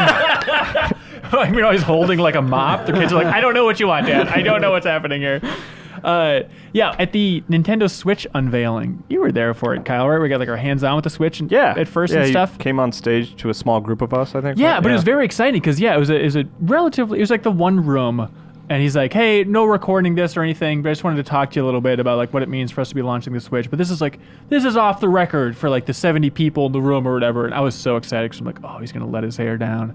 He's going to drop some F-bombs. This is going to be good. He's going to really lay into us. But then he just gave the most like banal speech about like the Nintendo Switch represents a new era of Nintendo and we can't wait for it. Okay, on the record again. It's like, what? By the way, I suppose this is officially on the record with this podcast, but it was so... Oh, man, you blew it. I don't think that counts. I mean, the guy who told it to you left the company. It's fine. That's right. That's true. Travis from McKinney, Texas, has a question. He says, hey, movies have been announced in development for this year for both Ni no Kuni and Dragon Quest V. I forgot about the Dragon Quest V thing. That's very exciting. Dragon Quest V is... I've only played 2, but it's my favorite Dragon Quest, probably. And also the Ni no Kuni movie... It should be noted, it's being written by everybody's favorite Akihiro Hino, who is the writer of Overblood 2, and also he directed Overblood 2. And the idea of him getting to make a movie is just absurd. It's also a weird wraparound because I think there is Studio Ghibli involvement, talent. Not like Studio Ghibli is not officially making this movie, but people who used to work there and do animating for them now work. Also, I'm not normally one for like legalese and companies getting up in other companies' business and all this stuff, but there's something weird about like, okay, Ni no Kuni 1, we get to use that Ghibli look, and then 2, we're not working with that studio anymore. Now we're making a movie that is very clearly going to draw the audience from Studio Ghibli fans, right? This was the plan the whole time. But it has no relation to it. That's so confusing. That's weird. Anyways, they're wondering what other JRPGs are coherent enough to translate into a film. God. Also, Dragon Quest V's hero doesn't speak? How would you make a silent protagonist interesting? Has any movie... replace him. The one that speaks. Hardcore Henry. Yeah, I was about to say Hardcore Henry. So yeah, Dragon Quest V, the movie should just have a Hardcore Henry style approach, I think. The whole movie takes place in a third-person perspective battle overview. By the way, since that movie's in the theaters, has a single person on planet Earth uttered the name Hardcore Henry? I think I saw it on Netflix the other day, and I said, "Oh, really? Oh, Hardcore Henry." That was a thing. Scrolled past it. We saw it in theaters. Yeah. With JV and stuff. I don't know. Other JRPGs, they're tough. Yeah. I mean, they're dense, and that's sort of their appeal, which isn't really a great format for film. I feel like because Persona did this, but those are anime series, not necessarily movies. I'd be curious to see what a 2-hour version of that story looks like. Right. Yeah, just pack 100 hours down into 2 hours. Mm-hmm. There's the old animated movie, which I watched once, or at least bits and pieces of it, called Final Fantasy Legend of the Crystals, which takes place within the world of Final Fantasy V. I think it follows up the story of Final Fantasy V, which is a weird Final Fantasy movie deep cut. Anyways, Darth Buck has a much more pressing question saying, hey, I'm curious, if you're an NPC in an RPG and only had one line of dialogue, what would your dialogue be to the player? Leave me alone. Leave me alone. Who farted? Who farted is the correct answer. Play the game. Justin S. from Alexandria, Minnesota, hello, says, recent rumors suggest that Halo Infinite may be a launch title for the next-gen Xbox console. Oh, consoles. Oh, gotta get used to saying that, everybody. And could include RPG elements. If the rumors turn out to be true, what RPG elements from other established games would you like to see in Halo Infinite? Incoherent story. I want my melee attacks to just get stronger and stronger. I just want to dump all my hold on. experience points All in right, the melee. let me sell you on this. All right, you get enough experience. I'm listening. Here's a little thing you can unlock: 10% bonus damage. All right. You bump And that up to then 15, then we're talking. Well, you got to get the. Okay, like my another 10 introductory hours. plan gives you 10%. You double down on that tree, 20%. Okay, all right. Not bad. How's that? I'm into that, by the way. I think that's fine. Oh, having RPG elements in there? Yeah. Do you I think want to it'll make just be like a skill tree, things like that. Yeah. Do you want to make a bet right now, Kyle? What's the bet? I bet you will see damage numbers in Halo Infinite. Fly off the character, a little popcorn. I think that's a good bet, though. So I need to be passionate about something that Pick I a think I'm color wrong that the about. numbers are going to be. No. You'll see damage numbers, but for some reason they'll never include the number 9. What? You're weirder. No, I'm not gonna pick the colors. It's impossible because they could take like the Apex Legends thing, and making it different. Here's a bet. Yeah. Do you think that the experience you gain will be passive, or do you think it'll be something that drops from enemies? Passive. Oh, Like you shoot them and they blow up, and there's like little crystals or something you have to run up and get. I feel like that's pretty rare. What game has that where you have Yeah, to what pick the up hell are you experience? talking about, What are sir? you? Some Dark playing? Souls stuff? What are you talking about? Hang on, interrogate is this man. He doesn't know what disgusting. RPGs are at all. Onimusha, you had to suck up the experience points. So is 343 a huge fan of Onimusha? Is that the bet? Yeah. Okay. No, I'm not going to take that bet because I'm confused by it. I bet it's going to be like numbers popping off enemies, some sort of like leveling up, Yeah. and then also dialogue trees. It would be weird for a Halo to have tons of guns, like different leveling up guns. Okay, what if there were different rarities, and the last one is yellow, and they look all super cool? I mean, and I think that's going to be there. I'm just saying Yeah. it's weird for Halo because that was the thing about Halo was always like balance between a handful of weapons. I remember when Halo 2 came out and they're like, yeah, we'll consider adding more multiplayer maps, but we're not adding guns. Adding guns changes the balance so much. look We at me. can't add Are guns. you insane? Yeah. I remember they added a couple in like 3, right? I mean, maybe by that time they decided Didn't they have like could do loot it. boxes in the last one that totally swung matches? Well, that would have been 343. Those are like the cards Yeah. and all that stuff. that Yes, but everybody you're upset right. With the Yeah. Warzone mode, is that Yeah. what it's called? Yeah, So nothing is sacred at this point. I absolutely. mean, honestly, no. Yeah. Jay, intern in the booth, who's doing a fantastic job. Could you raise Serial's mic just a speckle? Thank you. Ryan from Thomasville, Georgia, writes in and says, "Dear Ben and Imran, Reiner, Kyle, sure. I've seen a lot of speculation about Xbox Game Pass and Project xCloud on Switch, but one aspect I haven't seen discussed yet is what it means for Japan. Xbox barely has a presence there, so is this a chance for them to finally find a footing there by being on an already popular console that has millions of units sold? Isn't that an interesting idea? Yeah. So there's a rumor last year that like, hey, even though we all were talking about and speculating about, it seems like this whole thing of streaming Xbox games to your Switch could really be happening this year. Is that what the rumor said?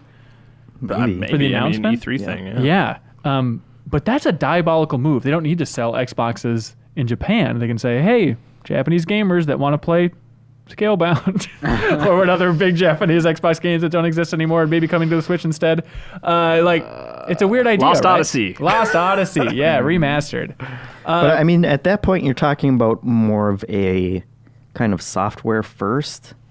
Like they would presumably just be care about selling software at that Yeah. point. So it would have much larger impact than just can we get Japanese people playing video games at that point, right? At that point, it's like everyone.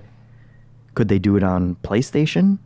I think they Who would, but I knows? think PlayStation never in a million years would let them. Yeah, they're big babies. They're so babyfied. Such babies. Grow up, PlayStation. Just let another company infiltrate your system. It's no big deal. Like a Nintendo parasite. does it. Yeah. Latch onto them and Suck the life out suck of that them. marrow out. I think that I hadn't thought about that, Ryan. You're smarter than everybody at Game Informer. 'Cause Yeah. I don't think any of us had thought about that Japanese market idea. That's very interesting. Let's see. Riley from Issaquah, Washington says, "Dear Ben and crew, where do you get your new listeners from?" That's a great question. He says, "I assume it's from people interested in exclusive content you have during your cover stories, but do you ever get a big boost in listeners from other things? Personally, I found your podcast through YouTube. IGN's Game Scoop was the first podcast I ever got into, and a few years ago, the GI Show popped up as a recommended video, and now has become one of my favorites." Ooh. I love this question. Not only does it make me feel good, but also I don't know. Sometimes people will say, in an email like, hey, I started listening with the Spider-Man coverage or the Mass Effect Andromeda coverage. So we do, I mean, that's definitely the way I see it, is like every cover story is kind of like a net that we get to rope a new community. And it's like, well, if they like us, maybe they'll hang around. So if you're from the Outer Worlds community, thank you for tuning in for this month of coverage. right. We got a good podcast Keep coming on tomorrow going. for you. But it's an excellent question. People should write in saying how they found the show. I'd be curious. Yeah, for like subscriber numbers and stuff, I think definitely the biggest boost is like when we get a big cover story, and then I'll usually send out a tweet right when we announce the cover story, like, hey, we'll share exclusive impressions on this week's podcast, and it's usually like the biggest boost there. So now we're the parasites. Wait a Sucking the minute. marrow out of these No, games. Oh. out of the games and the games communities. I guess so. Yeah, we're very lucky that we get those exclusives. But most importantly, if you like the show, tell a friend. That's right. Everybody on other podcasts is always like, hey, rate, review, and subscribe. You know, hey, be sure to leave a review on iTunes. It helps us get new listeners. It's like, what? Maybe if there's like We don't know how some that works. miraculous 5-star podcast that everybody's hailing, but like at the same time, it seems like the much more effective thing is just tell a friend, just tweet about the show, say it's good. Yeah. Do people go on iTunes and like just look at the top 10 list? I to can't subscribe to imagine things? for like the reviews though, because like I understand the news and like new and noteworthy Yeah. section. So if it's a popular episode or a popular podcast that's on the rise, then it'll be there. But the reviews, I don't understand how that translates. I wonder if it's like for like third-party apps, because sometimes you'll get recommendations based on like, hey, here's what people are listening to who also subscribe to this thing. So if there are more reviews of a particular podcast, maybe it's more likely to come up. I don't know anything about algorithms. We don't yeah, understand forget algorithms. Just tell your friends about the Just tell your podcast. friends. We appreciate it. Tell Al. Go Rhythm, our vice president who can dance. Hey, Tyler You from done? Omaha, Nebraska. Hey, that's cereal country. That's right. I can see Kyle from my house. Ah. Or something. Tyler. Or something. Yeah, the good life they call That's it. right. Isn't that on the? It says I welcome think to so. Nebraska. The good Yeah, life. They gave up and just said it's good. The life here is good. Tell a friend. Good life. Leave a review for Nebraska. I heard you say a while ago that it's hard to have something that separates you from other podcasts. Oh, okay. Yeah. This is why I lumped these together. That separates you from other podcasts. And I just want to let you know the timestamps in the video description is exactly that to me. So please never stop doing that. I won't. Thank you. There you We go. love doing that. Thank you, It's Hanson. very fun to do every week. I do have a random question for you, though. If you all had to pick one game developer to cover for the rest of your careers, what would it be? One company. I feel like it's a boring answer, but Nintendo for me. Yeah. I'm going to I go like with Nintendo. Nintendo. as well. It is. It's a boring answer because it's also a big wide net too because they publish a lot of things. And, Right, you know, right. so- I think they're also like, it'd be interesting to see like Microsoft coverage of like, you know, they don't have enough games going on, so a lot of it would be industry focused. Yeah, Versus yeah. Nintendo, it always feels like they are always an interesting company it's very easy to construct a narrative around them because their output is like But- kind of And they're interesting. doing weird things. Yeah. But what if you made your answer interesting? You had to choose one development team within Nintendo, and don't say like EAD2 or something that we don't know what that means. How about Playdead? I only have to work every couple of years. That sounds pretty good. I like Intelligent it. systems, maybe. Oh, Okay. Yeah. That's great. So I could harp on how they haven't made an Advance Wars game. They would love that. Just keep getting interviews to yell at them. Yeah. What does that do? Advance Wars coming. I wonder how Wargroove's doing, sales wise. I think they recouped their development costs. We got a pretty quickly. recoup? Yeah. Yeah. There you go. It's on the Switch's top 10 Yeah. list Oh, on the great. store pretty consistently. Okay, so, nice. Yeah. Jeffem, what studio that only releases 7.75 games would you lock yourself to? Media Molecule. Oh, how fun then. Because at least, they're like a happy bunch of people. Right. You didn't know this, but the next email is from Aaron in Merchantville, New Jersey. He says, hello, crew. It was great to hear that Dreams will be available on early access in spring. I don't think any other first-party title from the big three has done that. Has there ever been early access? I mean, Minecraft Sea of Thieves. retroactively. Yes. Was that early access? Wasn't it? No, I don't think so. Well, they just had like It an was just, extended there beta. wasn't much in there. Yeah, but they didn't call it early access. I As don't far think. as, well, I mean, when we talked about it, Imran brought up Fortnite. Which But is not- it's that's not one a of the big main- three. Yeah, Yeah. I don't know. It's good. Where it's basically charging you for a game that is Right. unfinished. Yeah. Yeah, I don't know. Maybe Sea of Thieves is the Yep. best example, but it's still terminology-wise, it's a little bit confusing. Yeah. Oh, there's got to be something on Xbox that we're not thinking of. Yeah. Anyways, Hanson asked jokingly during your. Yes, sir. Was PUBG early access when it went on, or was that when it ended? Microsoft published that, I think, on the console, but it was in early access on the Xbox. Oh, That's yeah. true. So that's not You really, did it. but no, kind he of. did it. Well, Congratulations. it's not really. Anyways. Hanson asked a question jokingly during your cover story for the game, but I'd love to get an answer from you. Imagine you're reviewing Dreams. How would you review a game that's like this, that has endless potential? I have no idea. I would start the review by saying I don't have a creative bone in my body, but But And then second paragraph. Webster defines creativity as well, Jeff, I think you reviewed Little Big Planet 2 or one of those. I think right back in the day. no. Nope. Okay. Little I Big made that Karting? up. I reviewed Project Spark. Oh, yeah. And that was an odd thing. I mean, basically, you kind of approach it as like, how well does this work as a tool to create things? Whether you're creative or not is like, it doesn't really matter so much as long as it lets you try to create your ideas. But yeah, I don't know who's going to review it, but it will be a strange one for Yeah. sure. Yeah. Mike from Buffalo, New York is wondering, hey, with Dreams coming out so late in the console generation, what happens with the PS5 when that's released? Does it imply maybe that the PS5 will be backwards compatible if they're releasing games this late in the PS4?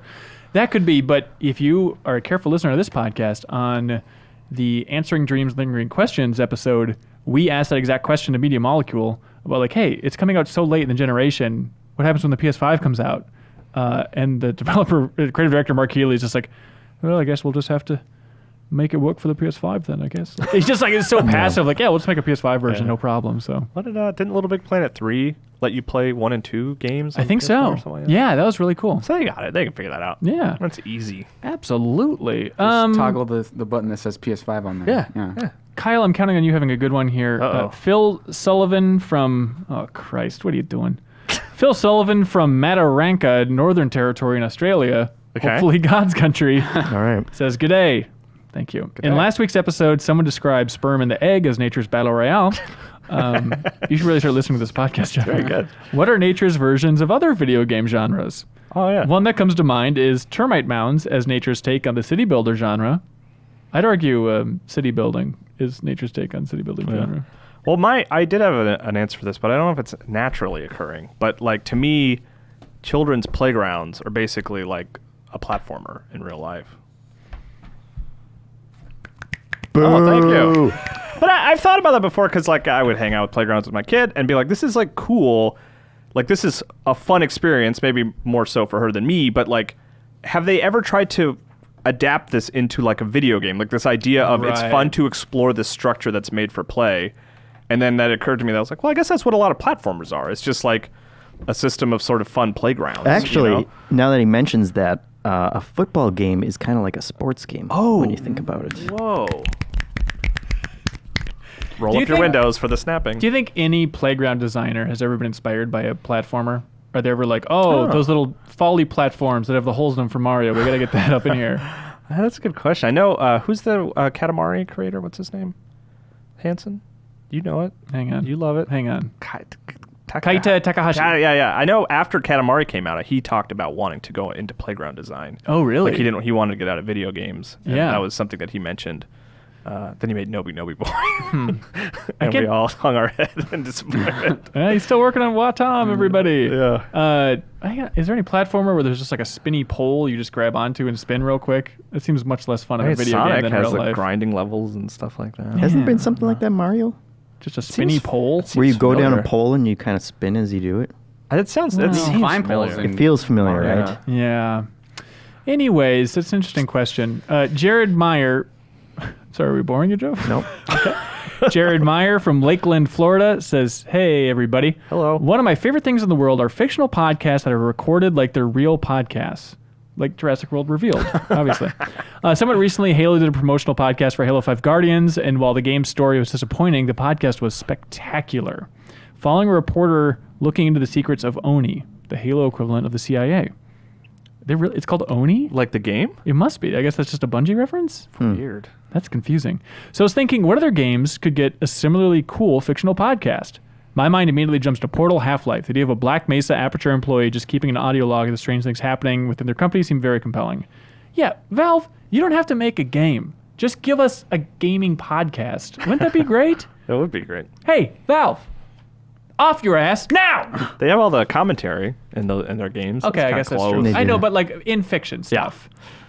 Maybe the news that tries to cover the events of Metal Gear Solid, like just just like a news So it's like political the damage podcast. control perspective Yeah. from like comics, but like, ooh. Solid Snake was seen off the coast of blah blah, blah today. You know? Well, hang on. Well, just diving into some of those shows that they had on like the intro of Yeah. Metal Gear Solid 4. I mean, where they 4 all the had- different TV shows. 4 had some podcasting in it. Well, right? they had Kojima, the Koji Pro podcast, which is awesome. They only had the first episode, and it was separate from the main podcast feed that Ryan Payton used to host. But it was in there, but it wasn't in world. It's like they Yeah. were talking about the development of the game, and then Snake It was could just director's listen to it. commentary, right? Well, not so direct, but yeah, I think so. I mean, like 5 kind of had those audio logs that you could listen to while you were running around the world. Yeah, there's that kinda podcast interesting. where they kept on talking about the kids in America over and over again and saying, "Whoa." No, couldn't you because you could listen to the tapes? Yeah. Like Yes. where he was talking about making like the fast food restaurant. Everybody stuff remembers like that. Yeah, there's which is probably the best 3,000 of one. Code Talker. Didn't one of those rambling guys on. have diarrhea too for a long time? Right. Yeah, you could play the tape to actually get soldiers to like leave you alone. You could like Right. you could play farting sound effects. And That's all I know about Metal Gear. maybe that's all you need. Overwatch does Overwatch have something like that? They It should. seems like That'd that be would good. be Yeah. one where that they're seems on right top for of it. that. But hang on, I can't stop thinking about this. Like the average person's perspective on the events of Metal Gear. Yeah. Because how do they. So Solid Snake is framed as a terrorist in Metal Gear Solid 2, right? But outside Yeah. of that, do they have any idea who Solid Snake is? I think he's a war hero, but is that like public knowledge, or is I that don't just know. like internal? Like only the people who really know what happened know that how important he is. Right. Well, no, they wrote that book in Metal Gear Solid 2 that you could read. Remember? Okay. Where you could read about, I think it was like the plot synopsis of like Metal Gear Solid 1, right? Wait, who wrote it? I don't It's remember. like in universe. No, it was. I don't think it was Otacon, but there was like in Metal Gear Solid 2, you could read that. There was like that book that came with, I think, Substance. That Oh, I don't. That was supposedly And it was released in within the universe? universe? yeah, that was like cataloging the exploits of Snake. How many copies did it sell? No, it was in the. It was in. I the- know. How yeah. many? Of In the Substance? world of Metal Gear, I don't did know. people I don't buy know. it? Is it Well, good? there's also at the end of Metal Gear Solid 3, Big Boss gets like a Medal of Honor, right, from the president. Yeah, but so many people are probably going to the White House now getting medals of honor. We don't know any of these dopes' Yeah. names. Like, we don't know what's going on. So I don't know what level any of those characters are, other than like, obviously Solidus people would be familiar with. Yeah. But they wouldn't know that name. I would. I don't know. 100%. I would love to read the podcast that talked about like the 538 version of like, well, the president was seen fighting in a mechanical suit of some kind. Oh, by the way, the president is a monster. Right, tentacles. right. Allegedly, we Allegedly, have excuse me. unconfirmed reports. We're gonna have to talk. We're doing an investigation. Who this Raiden fellow might be, who knows? Right. Also, the buildings destroyed in the wake of Arsenal gear crashing seem to be the Twin Towers, but we're not allowed to talk about that anymore on this fictional podcast. I would love that, yeah. Yeah. And there's also, it's worth mentioning Jay Jonah's podcast. Oh, on of course. Spider-Man is great. That's a yeah. great example, for sure. There's the answer. Here is the question in my mind. This is so good. Phil Criffo says, here's a question. Imagine you could play only games that have been given a specific review score of your choice by Game Informer. Which score would you choose? Obvious answer would be 10, but that means you get to play very few games each year. Isn't that a thinker? Good. So it has to be like, you can't say like 9 and cover 9 to 975. No, that's super boo. cheating. Okay. All right, back off. It's tough because what do you think is the most common review score? Like a 775, 825? Probably one of those. I'd go 925, I think. I was leaning 925 as well. But what has got a 925? Okay, we play Apex Legends this year. Yeah. Wargroove. Okay. Yeah, 9.5 or 9.5 or 9.25, I think would be the choice. but Just I do mean, there's flat gonna, 9. there's going to be flat 9. Yeah. Flat 9? What was the last flat 9 we gave? I don't know. What was the last flat 9 you gave? Virginia, I think. I can't remember. I don't know. Virginia. Because like if you boy. picked 9.5, you would have gotten to play both Resident Evil and Kingdom Hearts. So. That's true. That's true. See? I think And we're all the setting Battle that. Royale games. I think we're setting that mark too high. If Yeah. we go 875, you get to play so many super solid do games. you wanna- Then I would have time for Yeah. other hobbies. Yeah. I mean, do you want to play a lot of games or do you just want to play the best of the best? you tell me. I think Phil I just want to play the Criffo. best of the best. Yeah. Some people have that luxury. Yeah, no, Good that's true. question. Just whatever we gave Tetris Effect is what I'll go with. I think we gave that a 8.75? flat 9. See? There we go. There we go. That's all you need. Are you Damn. playing Tetris 99? No, I don't have a Switch, so. You're so. Just get one. You're so up. You're so. That bad. makes me want one more than probably 90% of the games on there. it was more of a pull than Breath of the Wild was? Yeah. Oh I my tried God. playing Breath of the Wild for many hours. We've been through this. Oh, Hanson. that's right. You suck. Dan from Oxford, Massachusetts says, has there ever been a Mario game, mainline platformer, that had easy, normal, or hard modes? Why? Why not? I mean, they've added the Tanuki stuff recently, the gold suit. That's basically their answer. But no, okay, but why Right, but not it's- just have difficulties? Because that's hard in a platformer, right? Because it's like, What are could you be going to that- do? Like change the platform What is that Mega Man sizes? thing where it's like the spikes don't kill you, stuff like that? they don't have spikes that can kill you. Yeah, but I guess all Mario think games in general, they don't really have many options there. I don't think it improves the experience to like make the enemies take 2 hits on the head instead of 1. Like I don't think Right. that makes the game more interesting or engaging. Where like in a shooter, like to have a harder time shooting the aliens actually makes it more fun for some people. Mm-hmm. But I don't think like I don't know what would make Mario more fun by like turning up the dials on enemies Sure. and stuff like that. I don't know. Okay, that's fine. Derek Sitch from Duluth, Minnesota says, hey, one of my most vivid video game memories is the Asteroids Cocktail arcade cabinet that my dentist's office had in its lobby. Was this a common practice that dentists used to keep kids calm and distracted, or did I just have a super cool doctor? I've never seen it. It's just him. Yeah. No, my orthodontist had NESs for a long time. Then they Really? upgraded to N64s. The doctor I go to now has like a little cubby to the side with a Genesis, or they have an Xbox in there, and they had the Sonic Master, the Sonic Collection in there. He's Oh, not a weird. real doctor. Kyle. Is that right? Well, it's funny. Creeper in a basement? So my kid sat down and was playing Sonic, like for the first time. Had never played Sonic, knew Sonic from TV and stuff, and she was like kicking ass at Sonic. And I was like, oh my gosh, is she like a Sonic savant? But then I realized she was holding controller 2, and it was just doing the attract screen. Oh, boy. Funny. And I was Looks like, like- oh, nope, that's not the case. We'll have to keep her back a grade after all. All my doctor had was like those weird things for kids that are like the weird like here's a mousetrap looking thing that had all the things you could move like the shapes between all Those the metal things for wiring or infants. whatever. Yeah. And it's like, I'm too old for this stuff, but what else am I going to do? Yeah, I no, don't have honestly. podcasts. yet. My hand's got to do something. As an adult, I've sat at one of those and just kind of while I'm waiting, So sad. CJ from Massachusetts says, it's the PlayStation 5 reveal. The conference is almost over. And then 100 knacks drop onto an island. Mac Royale. Anyways, which game could PlayStation reveal during the PlayStation 5 reveal show that would give you the, wait, what? That the Tetris 99 reveal had? Oh. Like the most surprising game. That Rockstar's Agent. Oh, that's pretty That's good. it? That's it. Even though they said the trademark lapsed or whatever at this point? Doesn't matter. That's just to surprise you when Can it you actually imagine comes out. how much money Rockstar would be throwing away if they decided to make Agent instead of GTA 6? That is like Maybe. gazillions of billions of dollars for the sake of some is it, nerds that though? remember Agent. But what if they made a new IP Oh, it'd be and incredible. then they'd have 3 of them? Yeah, What if it And was... 3's better than 2. it's company. Point. What if it was Hexic 3? Just included on every PlayStation 5. That's really smart. That's Or really what if they smart. just put Halo 6 on there? Oh, that would be good. Oh. Maybe Legend of Dragoon 2. Yeah. Yeah, I don't know what studio would make that. Gorilla. Yeah, Gorilla, what I are you don't know. doing? What Come are they on, doing? Max. Waste their time. Oh, actually, a Killzone. That was like a new Killzone. Gorilla's like, we tried shaking it up. We don't like it. We're going It back. was too good. Yeah, we got too much praise, and people kept cosplaying those characters. Adam from California says, "I didn't read this, so like I'm copy just and still paste in laughing here. at you, at Gorilla being upset at people cosplaying their game. But Adam from California says, "Sup, pervs." He says, Fair enough. "What are your Guilty. favorite sex/nude scenes in gaming history?" This truly is the sexiest podcast around.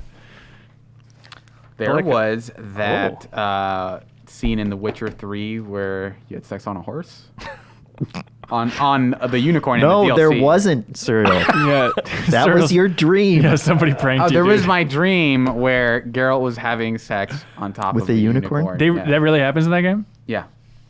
'Cause it's a What is thing that wrong with Yennefer's always people? wanted to do, but Geralt has always been like, that's weird. And then at some point he does it. Really? Yeah.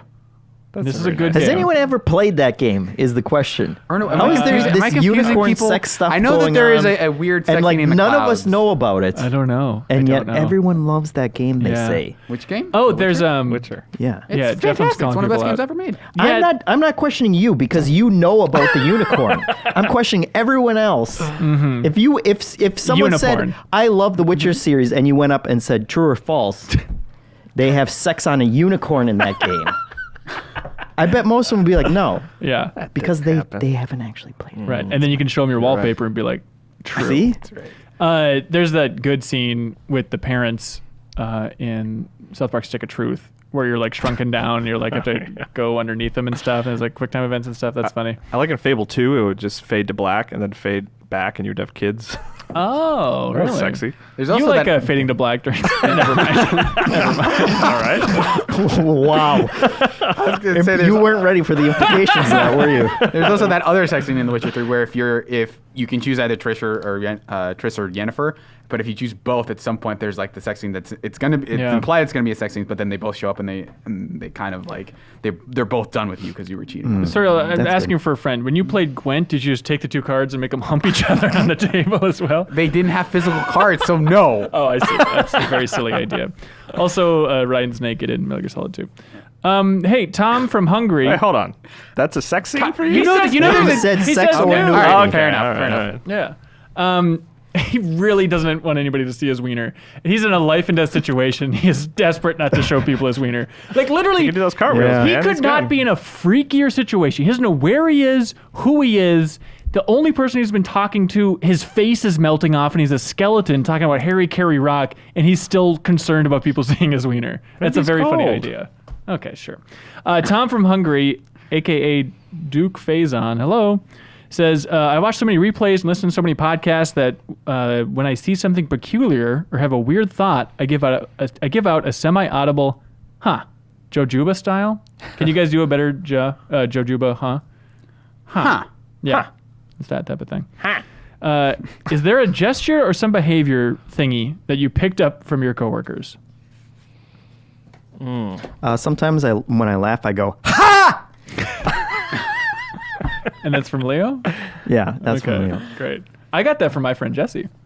Did you? Yeah, I think so. Wow, I think just he interacted passes with that. on like a virus, It doesn't it? does, yeah. Cork started me doing that thing where it's like, if something's bad, he just goes, it's not great. Like, I think I got that from Cork, which is just a Right. good way to describe something in a passive-aggressive way as being bad. Yeah. Also, it's close to kind of like an internet-y type talk, but Cork does this thing where, especially talking over Slack and stuff, he'll just say like, he'll just cut out keywords. He'll just be like, bad man, go down. Just like that He type no of good. Yeah, just he no good type of stuff where it's like you know what I mean? It's internet lingo adjacent. Cork also does that fake laugh too. That's like the. Yeah, that's good. Wait, that's the one I've basically we ever all heard. just copy Cork all the time. No. It's an oldie but a goodie, but Tim Turry's woof. That is slipped Is in that my like a Home lexicon. Alone thing? Is that what It is. Yeah, okay. it's Buzz's girlfriend, Woof. Yeah. I forget what it is, but I remember in the Dreams Rapid Fire that I did while I was editing it, is like one of my responses or reactions like, oh, that's just Leo. And I had to like apologize to Leo. Like, I ripped off your style so clearly here from watching your rapid fires. Yeah, but I don't feel like there remember will what be it was. one-off moments where I find myself like that's something. I feel like I was just be hitting like Hanson just now, but I don't know why. Like it's a weird like weird intonations in certain phrases and stuff like that. Oh, was it that time that men wanted to be you and women wanted to be with you? That's right. Okay. I was like, I'm feeling extra sexy today.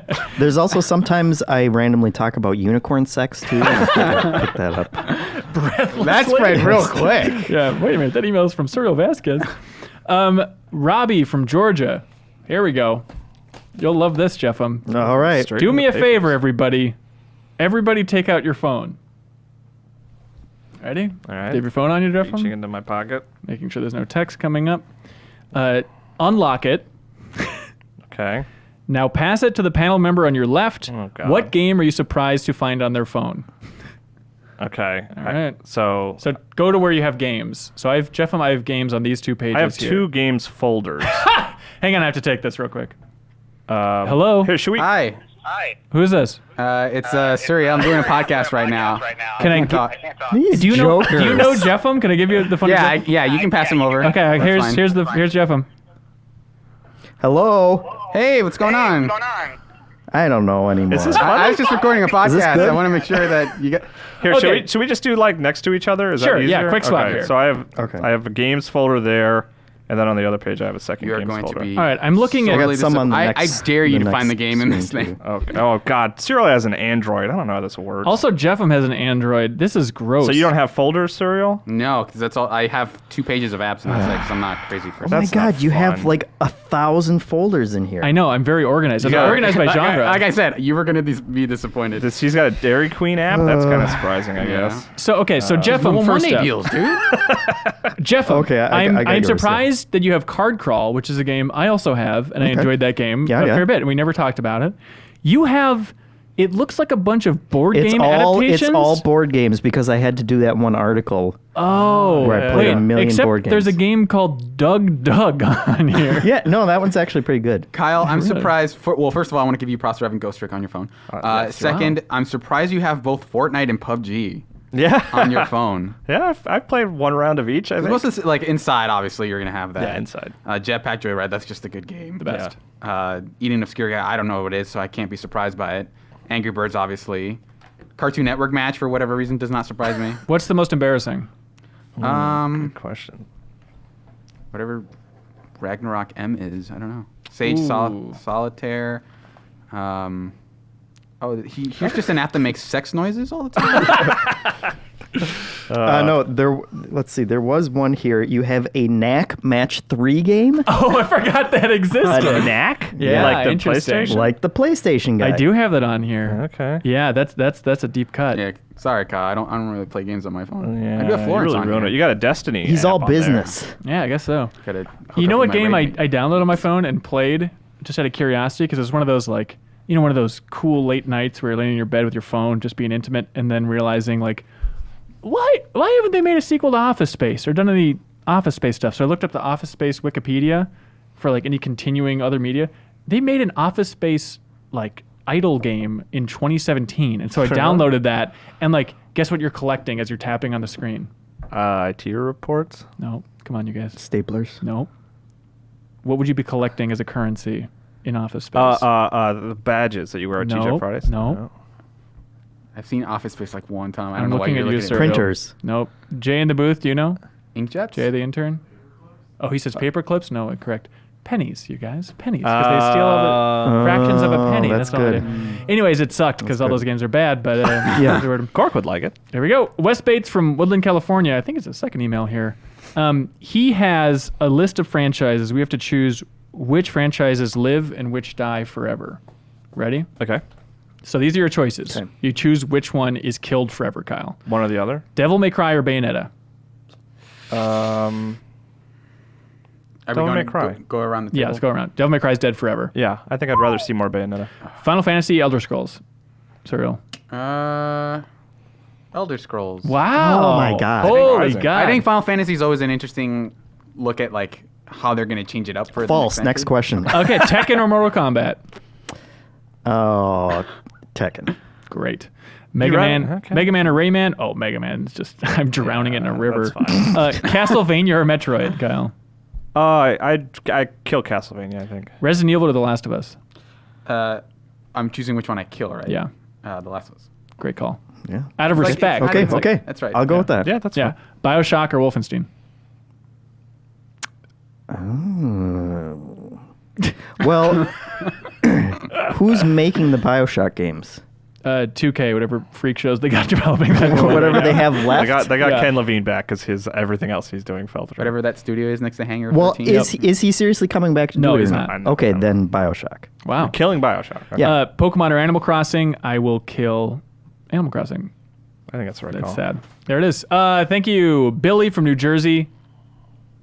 Hey, you're a bit of a chef, Fava. You only make some crazy Sure. zesty Italiano stuff, but he says, "Hey, grilled cheese for on the outside of the bread, butter or mayo? Has anybody put mayo on the outside of a grilled cheese? To cook it? I've heard that's of what- it, but really, that sounds disgusting though. that's horrifying. Write in. Let me know if this is a New Jersey thing or how the hell that works. Because I mean, you put butter in the pan to like fry the bread and the cheese. I think this No, guy you he just puts like butter the 2 inches of bread. mayo in the pan, and then that bubbles up like some sort of soup. You do. Everyone else besides Kyle just butters the bread, right? And then you put it in there. I do both. No, I put butter in the pan. I don't butter the bread. I just put the bread on the thing and then put the cheese on it. I don't really butter it. No butter. It fries it. It gives Wow, it the we've learned a crispiness. lot today about Yeah, all this of is us. interesting. Lucas know. Adams and Kato didn't want to do that. Kato actually probably would you have. ask- He Did you would- he ask would probably though? have. No, I didn't. Because ask. Kato's a say. pretty good. He's cook, been too. waiting for you to ask him to be on. Yes, 1,000 times yes. Lucas Adams from San Marcos, Texas says, "Hey gang, I know you get asked a lot who your dream interview is, but I'm curious who would be your dream rapid fire interview." Ooh. Miyamoto. Yeah, Already which we it. did, which we would totally do again. I think, right? Oh, Like, absolutely. Yeah. Yeah. You should do David Cage. Oh, That that would would be be really fun. good. Right? Because you could slip in so many jokes. I have so many questions about Beyond Two Souls. I think he'd be up for it too. I bet he Yeah, would do I think it. so. Tim Schafer, I think would be great. I would In think fact, Tim Schafer? like, Yeah. we could even we could work with him. I was gonna say he Tim could write Schafer his as own well. questions. He could we get halfway through, like, you know what, you're funnier than us. I mean, You write it. honestly, Is he? So he's your number one, Kyle? I think so. Yeah, I mean, it would have been Miyamoto or Onuma, but we Yeah. did those and it was great. Or so. even like Tezuka or something would be fun from Tezuka would be Nintendo. good, But yeah, we did pitch the Pokemon Company on doing it when we did the history of Pokemon. That's right. And they passed that time, but that would be a really good one too. I would like to do Masuda. right. What I do you think guys I think? was going to say Tim Schafer, but I Gabe read- Newell yeah. would be a good one, I think. Who? Yeah. Gabe Newell. Oh yeah. Yeah, thought because that you could too, yeah. just get into like some fun industry stuff. And And I I just think- don't really know about that guy personally at all, you know? It also, I feel like he has just enough personality to where he would play really well into it, of just like not being too jokey, but also being like getting the concept of what's going on pretty well. He would be aware of, Of where he not like is. this is not like he would know He'd that it's be not like a lucid normal during it, I interview, think. but he wouldn't be like Right. super, he wouldn't Yep. be super straight laced or too jokey. Plus, Yeah, he'd sure. be sitting on that exercise ball, which would be cool. Yeah, and then we could pop it and it would slowly deflate. I Just think every shot he's lower and lower. I don't think he would like doing it, and I bet if we ever pitched it, he would say no. But Todd Howard, I think, would be interesting because also I don't really know that much about that guy personally. He's another one of those, kind of like Newell, I think, where he would Yeah. be serious enough, but get the joke enough where it would be fun. I Yeah. think. Yeah. Number one though, with a bullet, and I'm pissed it took me this long. Kojima. Oh yeah. Yeah. Oh, Obviously. come on. Now I feel stupid. Yeah, I know. Also, Lucas says, by the way, the greatest work of all time is Philippe Petit's high wire walk across the Twin Towers. Okay. Oh yeah, the movie Man on What? Yeah. They made a documentary That- and a fictional film. I'm only about it. familiar with the VR experience. Matt from Buffalo, New York says that the greatest work of art of all time is the limbic system in mankind. It's an interconnected network of neuron Elaborate. systems and structures in the brain that create emotion and motivation, responsible for some of those beautiful moments in both history and gaming story to the most devastating atrocities and villainy. I also feel like the only time I hear about that system is when cancer spreads through it. So But isn't that just a naturally occurring thing? the limbic system. Yeah. Or So cancer? it can't be a work Both. of art. I guess don't think you're so. saying Earth isn't a work of art? No. Okay, buddy. You worked real Wow. hard on it. Yeah. Godless. Chris Reardon from New Bedford, Massachusetts says the Oscars is generally garbage, but Billy Porter's tuxedo gown is humanity's greatest piece of art. That's nice. That's good. Bo Finley. Oh, by the way, Jeff, and people are writing in with what they think is the greatest work of art of all time. I summarized. Okay, great. Bo Finley from Athens, Ohio says that it's On Cinema at the Cinema by Tim Heidecker. I think Cork would agree with that. That's an That's interesting a very take. weird show. Chris B says, I don't want to get into it, but you guys are idiots. It's obviously the frescoes on the Sistine Chapel. Nigel Hart says it's One Piece. And then, I have been watching One Piece. It's very entertaining. yeah, very Greatest work of entertaining. art, yeah. Mark Lark from Surprise, Arizona says that he's keeping track of what everybody else suggests, and he's going to update the list every week for us. Oh, that's which is awesome. Amazing and very Love that. generous. What do you guys like for email of the week? Wait, Hanson, has anyone ever sent in, even jokingly, the friends we made along the way as the greatest work of art? I don't think so. Okay, A lot well. of people have sent in, I think it's the Game Informer show. And I delete that and block them. Block them. Perfect. Yeah, what do you guys like? I like mayonnaise on grilled cheese. I could go for some right now. Put a big grilled cheese on the board. Yeah, I like the Reggie, timely. I like the Halo RPG elements. That's like a fun specific thing. I think I like Reggie, actually. You do like Reggie. Ooh. Just personally. Put him out on the record, huh? What about the Game Informer score that we'd be locked in on? That's a good one, I think. That's a good one. Yeah. I like the phone thing. Yeah. Yeah. Surreals was really underwhelming, though. That's true. Yeah. Jeff, what do you like, man? I like the review one, I think. How does everybody else feel about that? Being locked into only playing one game That's that a gets one review? 9.25. That's fine. Fine. It's fine. I told you. Did how you I like the felt. phone one better, Kyle? No, because Earl didn't have any games. Okay, let's give it. Oh, yeah, Florence. Let's Kyle give it to screwed Phil Criffo for if you're locked in for playing only one review score. Here's the catch. There you go. Where's Phil from? I don't know. Filled in right Well, in. that doesn't count then. No, from it does. Punxsutawney. No, absolutely. No. So it goes to Greenland. Everybody knows how this works. Congratulations, Phil, for writing in. And is that winning really a Person of the rule? Week. Yeah, it's okay. absolutely the All rule. right. Thanks to everybody else that wrote in. Podcastinginformer.com. For now, an interview with Lewis Castle. Oh my God. Shut up, you idiot.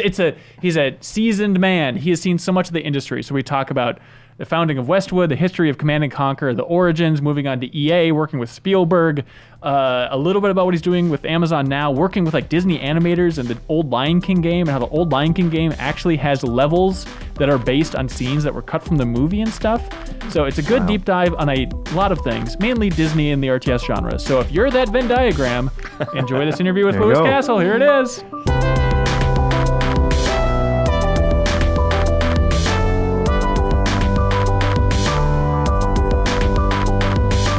Lewis Castle, welcome to the Game Informer Show, sir.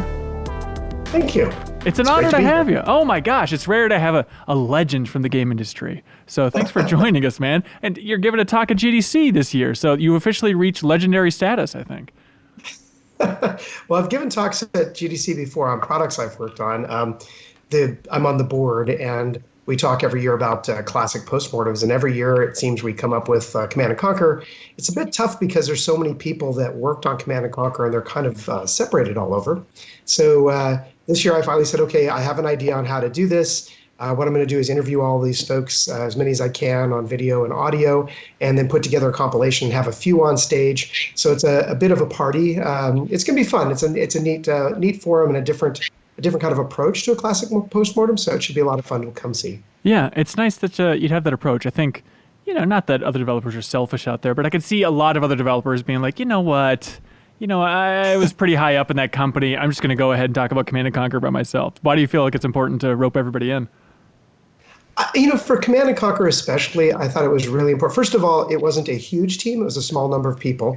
But second of all, the game really did come about by so many contributions from so many different people. And there were some really interesting things about Command & Conquer that were sort of firsts. Maybe not the first person to do cutscenes, but one of the very first to do them on CD-ROM, where you have full screen video and audio. And so having an actual director who is Joe Kukin, that's a very big part of the game. And although the game strategy and design was very important, the vision around the story, Brett's obviously the key person who drove that project from start to finish as the executive producer. So I have a lot of Brett on interview. But there's great contributions from Maria, who did all the install work, and the video work, and people who played characters. Lots of other stuff to play around with. So I think it's going to be a lot of fun. I wish I had more time, because I have hours of video and audio, so it's just crunching it all down is the hardest part. You should release that full extended cut. I think Command & Conquer fans really want to see just that weird oral history of the entire thing.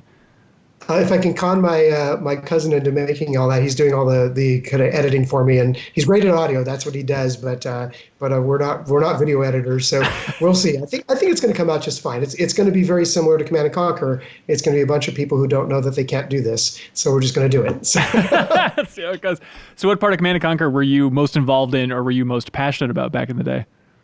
Well, I was the co-founder of the studio, and so by default, because of my art background, I did have a lot to do with some of the art direction and artwork, although I wasn't credited as the art director. And then I did some of the low-level code that we relied on for the compression and decompression. I was part of the video codec, and again, we had some guys from the university doing work on that too. So I contributed in a couple of different ways, technical and creative. And then, of course, just being part of operations for the company, I ran a lot of the stuff and helped to build our rendering farm and did some of our batch processing and things like that. So lots of little bits and pieces, but not like I wasn't the head designer and I wasn't the head creative person. That's really Brett, Joe Bostic, and a few other folks. So. Do you remember like the first meetings you had where the germ of an idea started to bubble up for Command & Conquer? Yeah, of course. Way back in the day, we started with Dune 2, which was the first what we would recognize as a modern RTS game. There were other games that had real-time and strategy, but they weren't really the resource building units, sending them to war kind of idea. And then after that, Warcraft followed us pretty closely, both in the way that the game worked as well as in timing. And so we were looking at both of those, and we had started off even before Warcraft shipped with the idea of doing swords and sorcery for the next game. We weren't going to do another Dune game. And so we started talking about that, and Brett said, I have this idea for this story, and I think we can make it all work. And he talks more about it at the show as well, about where he got the idea and kind of mulling it over in his time. And I remember distinctly deciding to move away from swords and sorcery, which is great because we would have had, guys in armor fighting goblins, which would have been very, very close to Warcraft. So I'm glad we didn't do that. Never would have. And we chose to go modern warfare or modern military, near future military. It was all for accessibility, and it ended up being really great because it's a great separation between the two franchises. Plus, I mean, that fan base, it's interesting just thinking about you guys making that decision back then and then how that just ropes in a different type of fan. Like, I imagine there's a lot of even like military enthusiasts that see like that first Command and Conquer and they're like, all right, well, now I got to get into this. Forget these war tables I have set aside in my living room. This is just my new jam. Whereas looking at an elf on a screen, yeah, not so much. Yeah, and that is definitely part of the discussion that was made. It had a lot to do with we wanted to have mechanical units. And so that's also kind of weird. You have to get into sort of goblin culture or whatever, gnomes, or you have to really stretch the fantasy world to start having mechanical stuff. And you're right about the fans, the military fans. In fact, actually, one of the things that doesn't come up in the stories that I'm sharing, but it has come up multiple times. When we did the concept work, Aaron Powell did such a great job on some of the concept art that the military actually called us and said, hey, we're kind of concerned here, some of the stuff you're concepting, where are you getting your information? And it was all out of like Soldier of Fortune magazine. It was all, back then there was no internet really. I mean, it existed, but it didn't have the kind of imagery that it does now. So we were just trying to get everything we could and make up what we imagined the military must have. And it turns out we were pretty close. So they contacted us, they put us under disclosure, and we started doing some concept work for the military as well for a very brief period of time. Just after Command & Conquer was released. And then it just got to be too much of a hassle, so we went back to just sticking to the games. Was that fun? What was the mood around that? Is it like, oh, we're doing our patriotic duty? Or is it like, hey, is this kind of weird? It was really cool because we got a chance to actually work with the real kind of conceptualization such, but it actually ended up being a little restrictive because we were, Command & Conquer was hopping now. The second one, Red Alert, was old. It was, the technology of the World War II era. What if all of this technology existed? So we took the same approach, which was to say, what if this technology existed instead of it failing? So that's where Tesla comes in and all sorts of things like Philadelphia project. Right. But it turned out to be pretty restrictive for the Tiberian series because, we were starting to do some expansion packs for Command & Conquer after we did Gold. We did Covert Operations and some others. And of course, once you're disclosed by the military, you can't share any of that stuff. So we were like, I don't think it's worth it. We're making a little bit of money, but it's just not worth being having to worry about what we're going to do. So we just rather not know what they're up to and guess. And we were pretty good at guessing. What about just the name, very base level, Command & Conquer? Do you remember other options back in the day, or where did that come from? Yeah, there was a lot of discussion around the name as well, there was some folks at Virgin Marketing. I wish I could remember the name of the individuals that came up with Command & Conquer. It could have been Brett. I didn't ever ask him that question, but I think my memory was that Virgin had come to us with that name, and it might have been some multiple variations on that. And I remember, Brett being really excited about CNC and then the name of the game after that, because on the catalogs back then, this is going way back, you would have buying catalogs that would go to retailers and things were listed alphabetically. So if we had CNC : we would be one of the top games listed. That was actually pretty important. This whole category didn't exist. So, the original forecast for Command & Conquer was under 100,000 copies. The thought that a strategy game could sell millions of copies it was unthinkable. There was no way. But did Dune 2 sell pretty well? Well, Dune 2 sold about 80,000 copies. and then we estimate was pirated at least 1 million times. It wasn't well protected. We did our best, but at the time, floppy disk games were really easy to pirate because the technology had gotten to the point where you could transfer things online. The size of the games were so small, 1.4 megabytes is just not that big. Right. And so people were just ripping it off left and right. In fact, we knew from even the BBSs, we had more like confirmed fans than we sold copies. So, that's a small percentage of people that would actually be playing it. So we're pretty sure everybody just stole it. Okay, that era, it's so bizarre thinking about like the importance of Virgin coming in. Do you guys feel like you would have made these games if it wasn't for Virgin, or in the history books, can we say that Richard Branson is responsible for the RTS genre? Well, certainly not Richard. Okay. Do love Richard, but he didn't have much to do with our operational day-to-day. I would say that there was this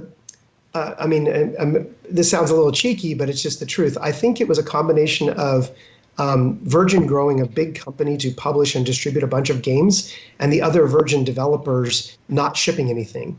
So basically, we had this large infrastructure that was built by Virgin, some really talented people who did an amazing job. And I mean, honestly, if it wasn't for Virgin, the marketing and all the effort they put behind it, they really overspent on it, because basically Command & Conquer and a couple other Westwood games were the only games they had to sell. The other games slipped and missed dates again and again and again. And so every time our sister studios would miss a date, there would be a bunch of people with nothing to do. So they said, well, what do we have to sell? We have this thing, let's sell it. And then, of course, by the time we had our second or third trade show showing Command & Conquer, it was pretty clear that we had a hit on our hands. So the numbers were revised. I do remember two things that were killer. The first was under 100,000 copies. Lifetime sales was the first estimate. By the time we were just about to launch in 95, the first, when we opened up pre-orders, the estimate at that time was, I think, 200,000 copies, and we had 300,000 pre-orders. So we knew that the estimate was off. And then that's when it got really exciting, because suddenly all of Virgin got engaged. They did television advertising in the UK. The German offices, Christian Glue and Martin Spies were so, they're so supportive. Germany was a big audience for us. In fact, actually, we sold as many copies in Germany as the United States in the beginning. Oh, wow. Ultimately, the U.S. surpassed it because just a bigger market. But in the beginning, we were kind of equally balanced between Germany and the U.S. I'm really fascinated by those early days and like what gets the ball rolling, especially when it comes to the creation of like a whole new genre like the RTS that you guys basically invented. So thinking about like Dune and thinking about the importance of spice and like harvesting spice, is that a one-to-one? Is it just because of the fiction of Dune that like harvesting and resources are a thing in RTS games? No, I don't think that harvesting is a thing just because of Dune. I think that the idea of having an economy where you have to manage an economy and gather resourcing and then build a base or a place to defend yourself, the idea that you're trying to manage economic growth and a war machine while at the same time you're conducting war, I think that's kind of core to the juxtapositioning of planning and execution. It could be a gold mine where guys are digging mines. It could be chopping down trees. Dune happened to be the spice from spice melange from Arrakis.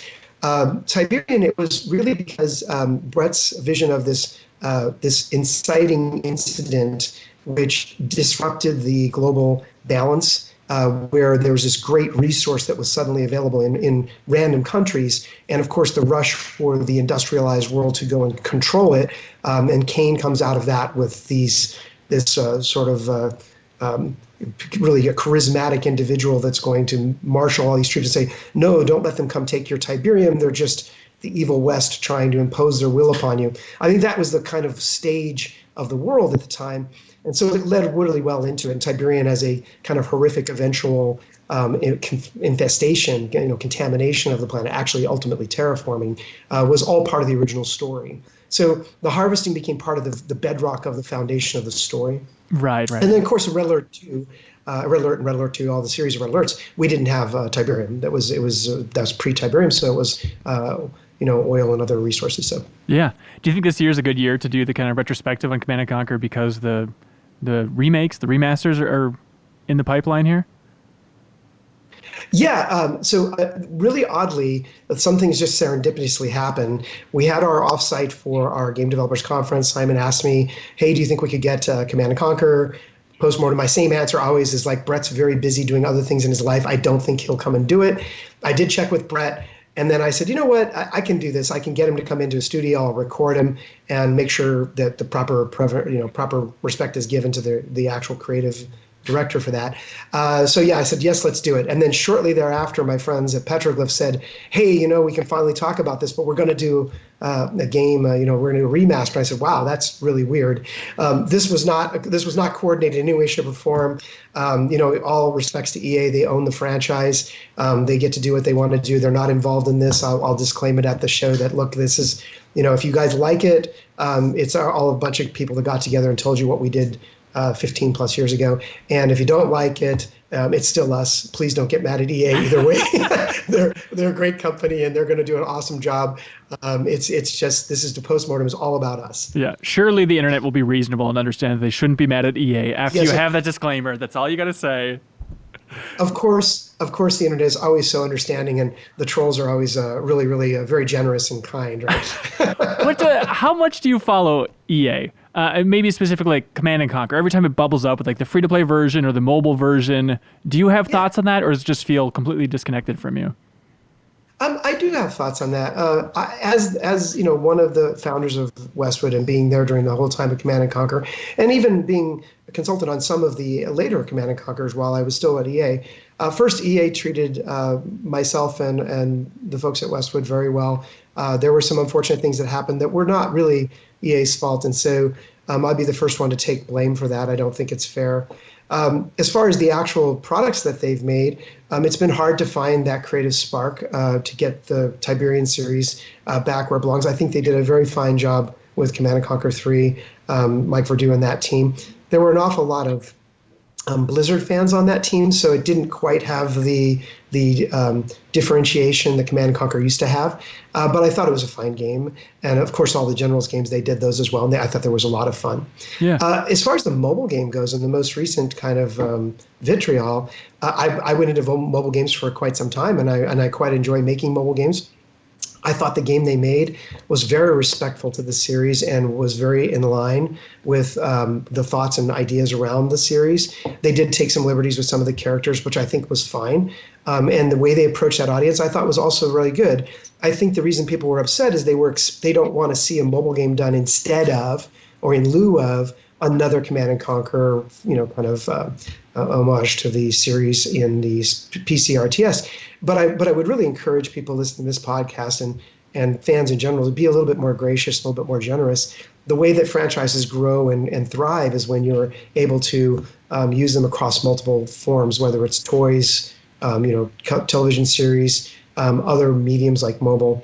And as long as it's respectful and it's not something that feels kind of shoddy in quality, and I think that game was very high quality, the Rivals game, I think is what it's called. But I thought it was very high quality for a mobile game, and it had some neat ideas that were very innovative. So no, I'm not upset at them at all, and I think that it's very cool. And I'm super excited about what Petroglyph's going to do with EA. I'm not part of that development, so I'm not disclosed, so I don't have many details, much than anybody else does. But I just trust that they're going to do a wonderful job. It's kind of a bummer as an RTS fan just to think about, hey, it looks like the future of the RTS genre is going to be remakes. Every once in a while, some indie thing will pop out, but do you just see that as like, well, that's just business? You're a businessman at this point. What would you do? Do you think there's any money to be made for a corporation in making RTS games? I don't. Yeah, I think that the genre is still very possibly a great genre to put a more mass market product. In fact, the sophistication and complexity of having to manage multiple things while doing action, that was actually the thing that everybody said couldn't be done. They said you can't make, it goes all the way back to Eye of the Beholder when we did that. We said we're going to make a real-time D&D game. They're like, that's not possible. D&D is about taking your time and deciding what you're going to do. And it's like, yeah, it could be though. Could be about having to make a decision under pressure. And that's kind of the real-time thing that Westwood was really famous for. So we brought that to strategy games, and lots of strategy aficionados were pretty mad at us because we had done some games with SSI and other ones. And they're like, you've watered it down. It's not as good as it used to be. The AI isn't. It's like, hey, yeah, but you have to make a decision in milliseconds, not minutes. So I think the same thing is you're seeing that in shooters now. I mean, Fortnite wasn't designed to have this complex building as a shooter. It was designed to be a last one standing but defending a base. That's why it's called Fortnite. Right. And for those who haven't played the original is actually really fun and cool. It's just not the running gun 150 people last one standing game that it is now. And yet you look at the sophistication of how you build WoW, and people are just having a great time with it. I think audiences are ready for more sophistication and more complexity. And the entire MOBA genre is about RTS focused around just a couple of units and some mobs that are more automated. I think it's ripe for another revolution of some sort. Don't know what that game looks like, but I bet it happens. I bet we'll be talking about some new genre that's super exciting, just like MOBAs. And we're going to go, wow, of course, those all owe their roots to their family tree back to a bunch of crazy guys in Nevada that thought it was okay to make people think and act at the same time. Right. Yeah, Dota Auto Chess doesn't quite work, but it's close enough where you could trace the roots back, I guess, to the RTS genre. So this week, I don't know if you're clued into the internet, but you never guess. People are pissed at EA. I know, shocking, right? I know. So it's just...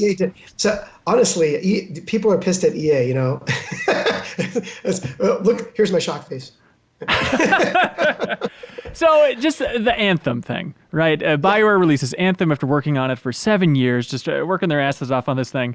Finally gets out the door, and I feel like there are those rumblings of like, oh God, if Anthem doesn't perform, EA, they're going to get out their scythe and just take the studio down.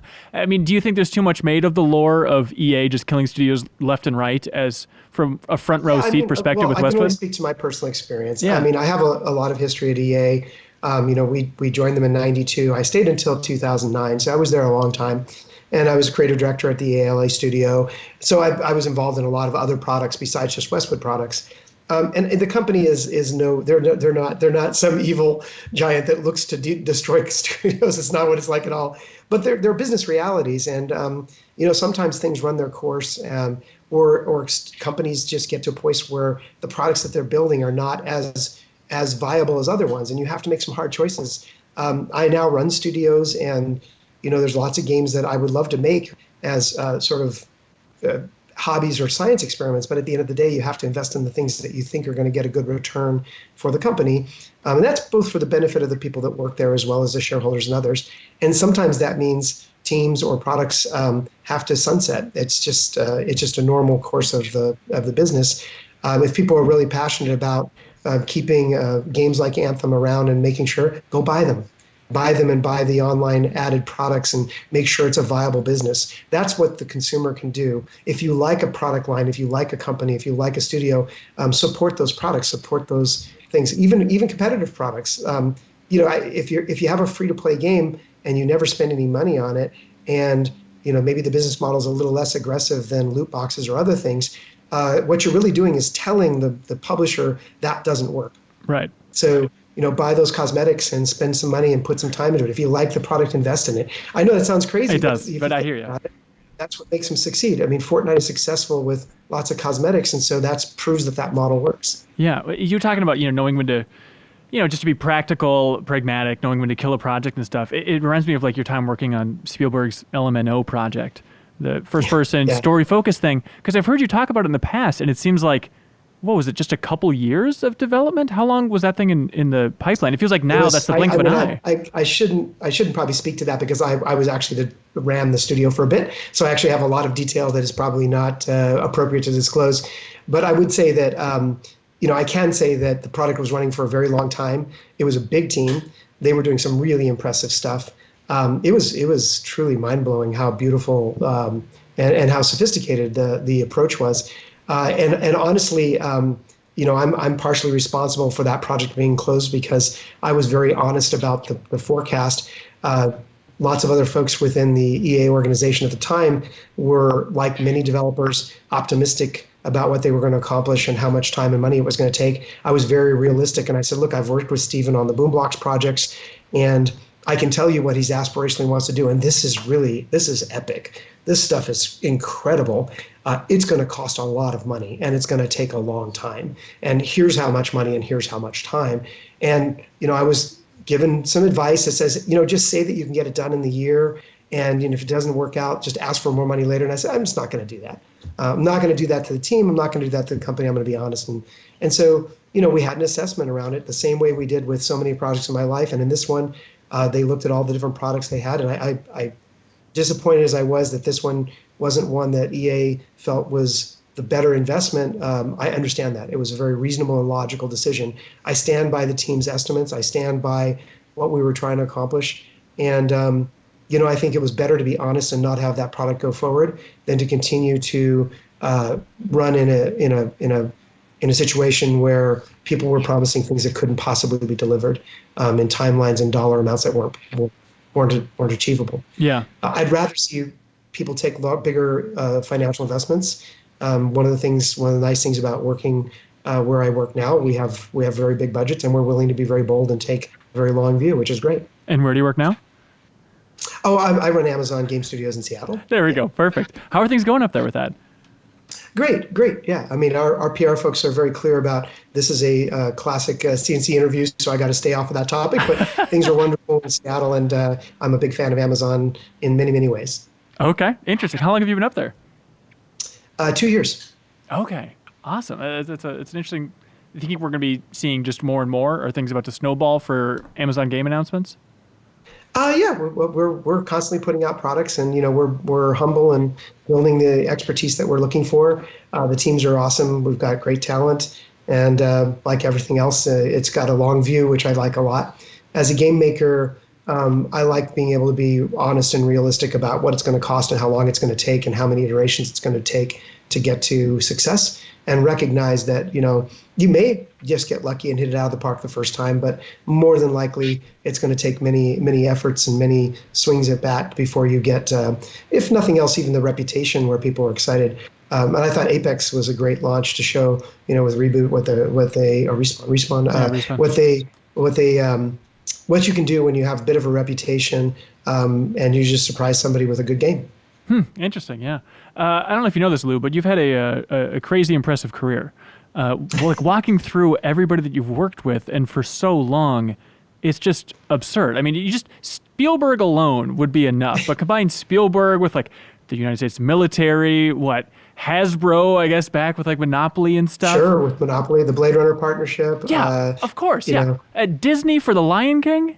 Disney, Dungeons and Dragons. We did a bunch of Dungeons and Dragons games. I've done multiple games with Disney actually over the years.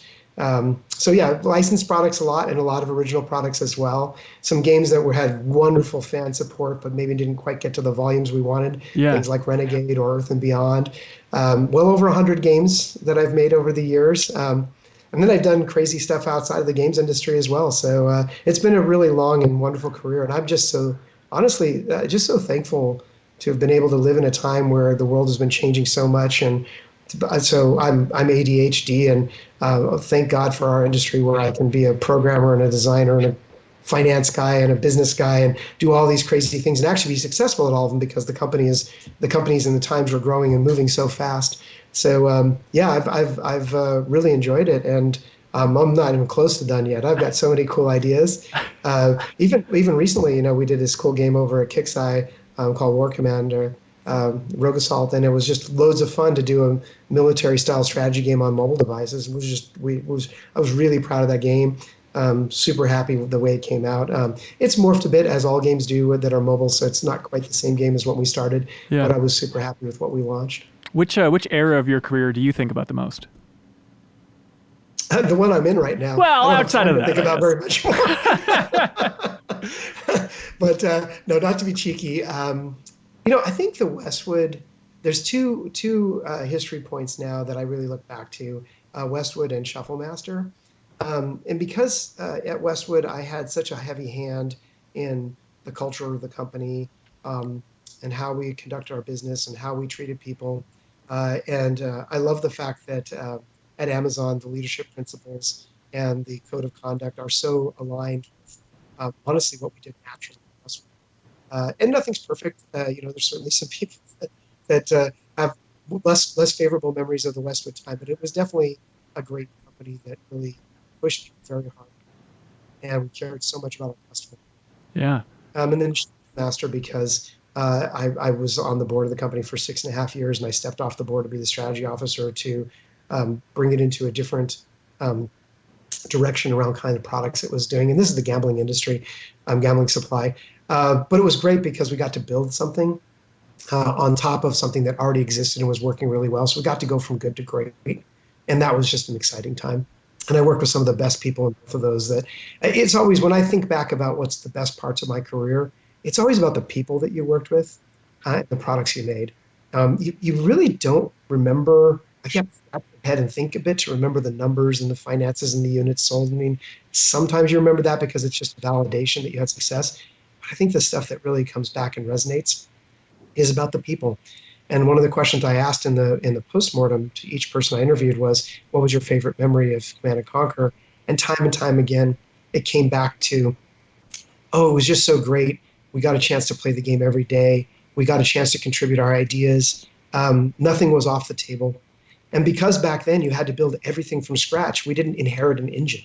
So nobody could complain about the game engine, right? And we were writing everything. So if it didn't exist, it could exist as long as we had the will to bring it into existence. Yeah, that's awesome. When I brought up with coworkers that I was going to be interviewing you, I said, hey, does anybody have any questions? And multiple people, the first thing they wanted to know is, why the was that Lion King game so hard?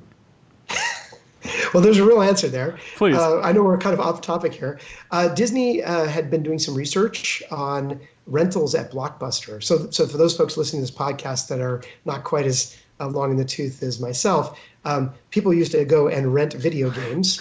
This was a thing. Uh-huh. And if they rented it and they took it home and they got too far in the game, Disney's analytics showed that they wouldn't buy the game.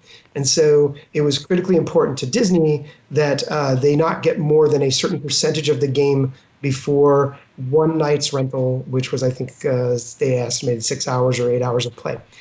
The problem was this came in very, very late. We only had from January to July to make the game to begin with, from soup to nuts. So this came very late in the day, and we didn't have a lot of flexibility on how we could scale the difficulty. We made the argument that because the game is two games, you have the young cub and the adult lion, that once you switch to the adult lion, all we had to do is make sure that you got a chance to taste that, and that would be a better place. But that's halfway through the game. Right. That was too far in their mind. So we had to make one of the early levels difficult, and the only one to do it easily was to expand the monkeys on the Can't Wait to Be King level. Yeah. So much to the chagrin and absolute protest of Seth Mendelsohn, who was the lead designer, and basically everybody on the team, we added a big section of this monkey puzzle and just kept making it harder till it tested to the level that was necessary. But if you get past the monkey puzzle and just go Google it, it'll tell you how to get past it. The game does not ramp up difficulty there. It has a natural ramp past that puzzle all the way through the rest of the game. I cannot imagine being a game designer on that team and just being like, this is complete bullshit. Like, kids are going to buy this game. It doesn't need to crush their souls. Yes. Oh, well, I got to say, Aladdin was very difficult too. And at the time, platform games were very hard. And the guys who did Super Meat Boy really understood that. And they brought back that difficulty. I mean, Dark Souls, look at that. Another game. Freaking hard. So there was a time, again, for all the people who don't have as much gray hair, there was a time when video games were hard. They were actually hard. There was none of this "you can't fail" thing, And what happened, of course, is over time, challenge and that sense of achievement was replaced with a sense of progress and progression, and you just added more content. Games just got bigger and deeper and longer, and so you could make them a lot easier, as people would still get enough entertainment value to feel like it was a good use of their time and money. So that's what really replaced difficulty. It used to just be, we didn't have the resources to make something that would give you 60 hours of gameplay if it was really easy. We would burn through it too fast. So we just had to make games harder. And I go back, some of our games were just freaking hard. All of them were. Dragon Strike was hard. It was, I've gone back and played it again. Man, that game was hard. even Monopoly, we made that game with the AI. The AI was brutal. It was very good at Monopoly. That's how it is. 10 years old, and he used to play it all the time. And he went to my mom and played the board game with her and beat her repeatedly. And she said, "How do you play that game?" So she actually got the game to play it as well. So I'm amazed that you guys. How many months did it take to make Lion King? Well, we got the contract. We got the deal in principle in November of 93. We got the first drop of assets and the story in February of 94. By May of April of 94, early May, we realized that the only way we were going to get this game done was to go to Disney, because we were getting dribs of information. They just wouldn't send us anything. So we flew out to Florida, and I was there for I think 23 days or 26 days in Florida, and then brought the core team out there. It was only 13 people at Westwood that made both the SNES and Genesis versions, and then we had a team at Disney Studios under Patrick Gilmore's that helped with a lot of the artwork and really saved us. They helped get the quality bar up there because we were just scrambling to get everything done. They really held a high bar, and they also helped with some of the volume of work, so hats off to those guys. They often don't get mentioned, and it's important. They were a big contributing part. We had to finish the game by July and Gold Master it. Basically, they weren't called Gold Masters. They were just Master Proms at the time. And I remember, a lot of people would say, well, there were quite a few bugs in it. We had some problems, and there definitely wasn't as clean as we would have liked. But I remember sending the masters out to both Nintendo and Genesis, and I said, look, this is the last day that you can pack it into your boxes. It's all your manufacturing deadlines. If you don't want to approve it, that's cool. We're going to keep working on it, but we'll miss the pack in. And it was so commercially important that the game be packed in that we did ship it with some known issues that I would have loved to address. Yeah. Not the least of which was the difficulty that we would have loved to have more time to make a more convincing argument, do more studies. We just didn't have time. Totally. I'm just amazed. Even when people make like throwback style games, like it somehow takes, or it can take years, if somebody made like a throwback Lion King game. Yeah, I'm always surprised at how long it does take at times to get the core idea down. When I started in the game industry, I tried to make a game a month, and I was more or less okay at doing that. Sometimes I was a little lazy and didn't get one out. But I would submit them into magazines, and they would get published. 1 out of 3 or 1 out of 4 would get published. And these were very simple games like Surround, like the little snake that goes around. One of them I did was Squirm was that one. I can't think of the name of this one now, but it was a 3D one using character graphics, and that became the 3D system that was used for all the gold box games in D&D. So there was like these really quick little ideas that you would come up with and go, oh, I've got this cool idea. And you'd quickly prototype it up. But you got to remember, you had to write everything from scratch. There was no game engine. Yeah. So nowadays, it's really cool. You right out of the box, you can take something like Epic's Unreal, and you can have a game up and running in a weekend and in a few weeks, and have something actually you can touch and play. The problem nowadays, though, is to get that to quality, to the level that the gamers expect now, is just a lot of work, and it takes experts. And so that's the problem. Is it's not hard to get something running. It's very hard to get something at the level of quality. It's just not. You can't just take the shooter pack, and run around and say, "Oh, good enough." It's just not good enough. Yeah, is part of it too. Just back in the day, it's like, well, that staff must have been so excited about working on a game like The Lion King, and so it's like, all right, we'll just self-impose crunch just because it's fun. Like, how important do you think self-imposed crunch was back then to just games getting cranked out so fast? Oh, I think self-imposed crunch, if that's what you want to call it. I think dedication to your craft and putting in a really extraordinary effort is as important today as it has always been. And I think it's poor business management to schedule beyond a reasonable work day because that burns people out, and it's an unsustainable and untenable thing. It makes people unhappy. But it's always important to have stretch goals and have the team excited and clear about the things you can do more than a standard workday. And the people who really care about their craft and want to do a good job will put in the time. And that's the best kind of overtime, because you're just thrilled. And at Westwood, when we were building Command & Conquer, the entire studio would sit around after hours and play the game for hours. Yeah. I remember on some of the other projects going, hey, really, we need to turn off the playtest because we're not going to ship Monopoly. Literally, Monopoly was shipped at the same time as Command & Conquer. Both shipped in the fall of '95. And those were, it was not an easy project to get Monopoly done. We added animated sequences for every one of the properties, and these, I mean, we just a lot of work. We put a lot of work into a board game. The AI itself, Mike Rayford and Mike Legg did a bunch of work on it. It was hard. And so, you know, while we're sitting there playing the game all night, we're playing Command and Conquer all night. I was there with them. You're also going, well, we got to get this stuff done too. We got these other projects we got to do. But that's when you see that happening, and even now in my studio, you know, we've had some weekends and stuff where I go into the office and I'm just going there to play. I might be playing New World or one of the other games that we have because they just take a lot of time, and I see all these people working, and I know they're there for the love of it. They love the game. They're doing the best they possibly can. We're literally launching an episode of the Grand Tour every single week now, and it's really a fun, exciting thing. It's kind of crazy. Yeah. Do you feel obligated, though, to let people know, like, hey, feel free to go home, everybody, just because I'm here seeing you late? I said, there's times where you have production realities where you might have to ask somebody, and it's really important that you give them time back somewhere else in their life so that there's a balance. Yeah. But you know, games have always been my hobby. So when people talk about my work-life balance, it's like, I know I will have to do some things I don't like to do every day. That's why they call it work.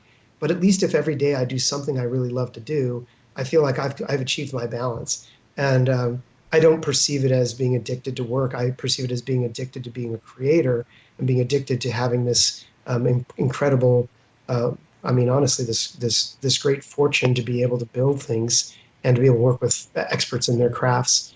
I just find it super exciting. And I see it in every team.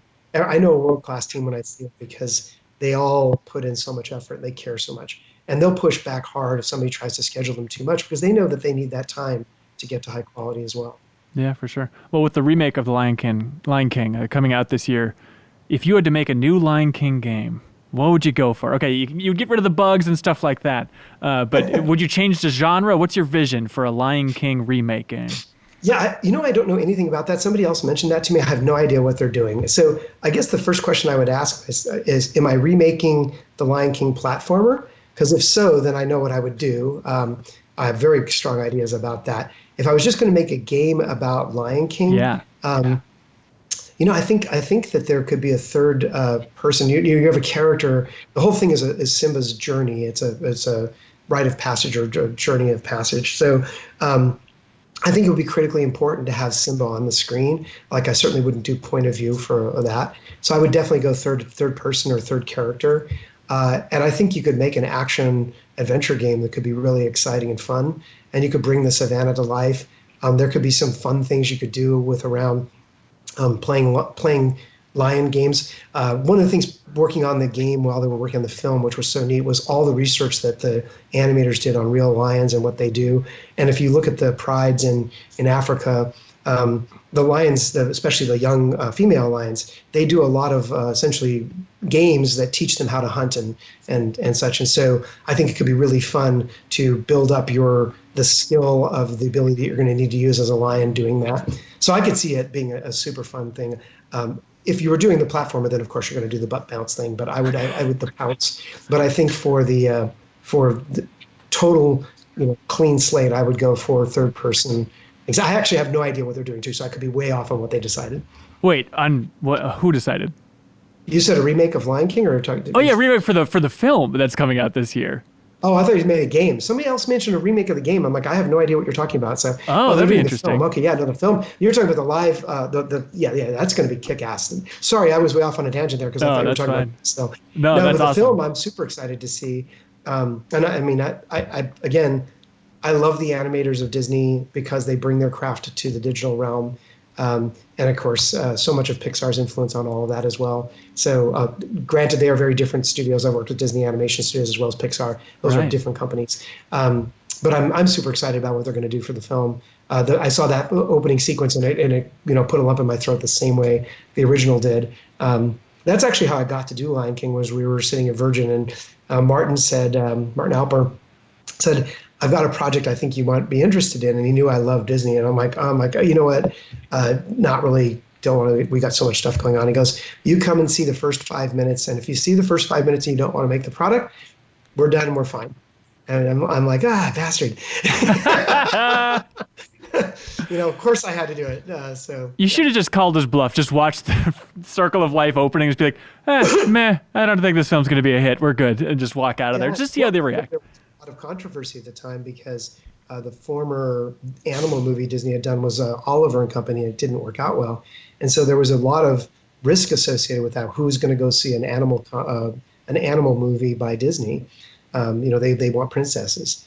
And it's not even about a princess. It's actually about a prince that becomes king. So it's also a boy character, which was another, like, these were just like, oh, you can't do this. Same thing with Blade Runner. I mean, when we did Blade Runner, they go, it's a 10-year-old movie. It's a cult classic. How many people who care about Blade Runner play video games? It's like, there's going to be 5 people who buy this game. Thankfully, both cases, the pundits were very, very wrong. And I really believe strongly that if you have a franchise, it's incredibly important to lean into the franchise and do the product that the fans of that franchise really like. Oh, yeah. That often works out really well. It worked out well for the Dungeons and Dragons games we did, for Lion King, for Blade Runner and others. And sometimes you may do something that you're hoping that's going to blow out of that niche, and all you do is satisfy that niche. But from a business and a creative point of view, that's the risk worth taking, in my opinion. Yeah, for sure. The crazy thing about that Lion King... what's that? Intellectual property deposits instead of withdrawals. It's very important that when you build a product around an intellectual property, the fan of that property feels enriched by having experienced that bit, whether it's a cap or a piece of merchandise or whatever. You want those fans to feel like it was authentic and that it added to the value of the IP. And if you can hold your head high and say you did that, even if it doesn't have the greatest sales, I think you've done the right thing. Yeah, and fans of The Lion King were enriched because playing the game, they get to see characters and settings that were originally going to be in the film then were cut out, right? Yeah. In the game, as well as I don't know about the new movie, of course, probably not in the movie, I would imagine. Yeah. In the game, that was something I'm able to talk about now. But Disney's famous for when it's cut, it's cut. It's like they don't recirculate the stuff that didn't make it. But the big sequences that were originally part of there was big pieces of the film that were cut because the story wasn't well served. Once Simba decides to leave the Hakuna Matata Valley with Pumbaa and Timon, and he goes to the Pride Lands. That's a decision that all this journey. That's where a lot of our game is as an adult lion. But that's because we need to have levels to teach you how to play it, and also have some more context there, some big longer game. In the film, it didn't do anything because the character doesn't change. So the decision was to cut all that stuff. So lots of that stuff was all this concept work that had never made it into the film. So that became the fodder for the game. And it's so fun that's our only glimpse now is this weird 16-bit version of like, oh, that monkey, the animation looks great on him. I wish I could see what it actually looks like from Disney. Well, and the Disney animators did do the animation for the gorilla and all the other characters. So when you see those characters were animated by Disney animators who worked on the film. That's so awesome. So That's so that cool. stuff didn't make it into the film, but they did the animation. Do you feel like the game industry in general gives enough credit to people like you who have seen so much and been here for so long? I mean, you must know so much. Do you feel like the industry appropriately recognizes and honors and like has a place for you in the industry? Like, oh, right this way, sir, God, please. Yes. Oh God, yes. I mean, our fans are. I am oftentimes just humbled and shocked that they have any idea who I am. We're an industry that's a little different than the music industry. When we went to Virgin, they treated us like rock stars, and they really presented the artists very much like EA did in the early days.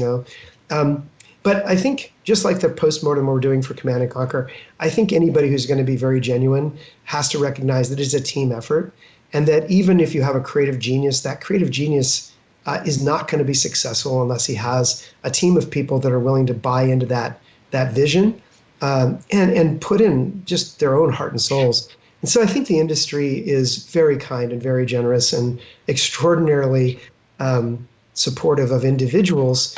When realistically, I think of all of the individuals out there who were truly honest, they would say it's not so much themselves, but it's the people they've associated with and the people they facilitate.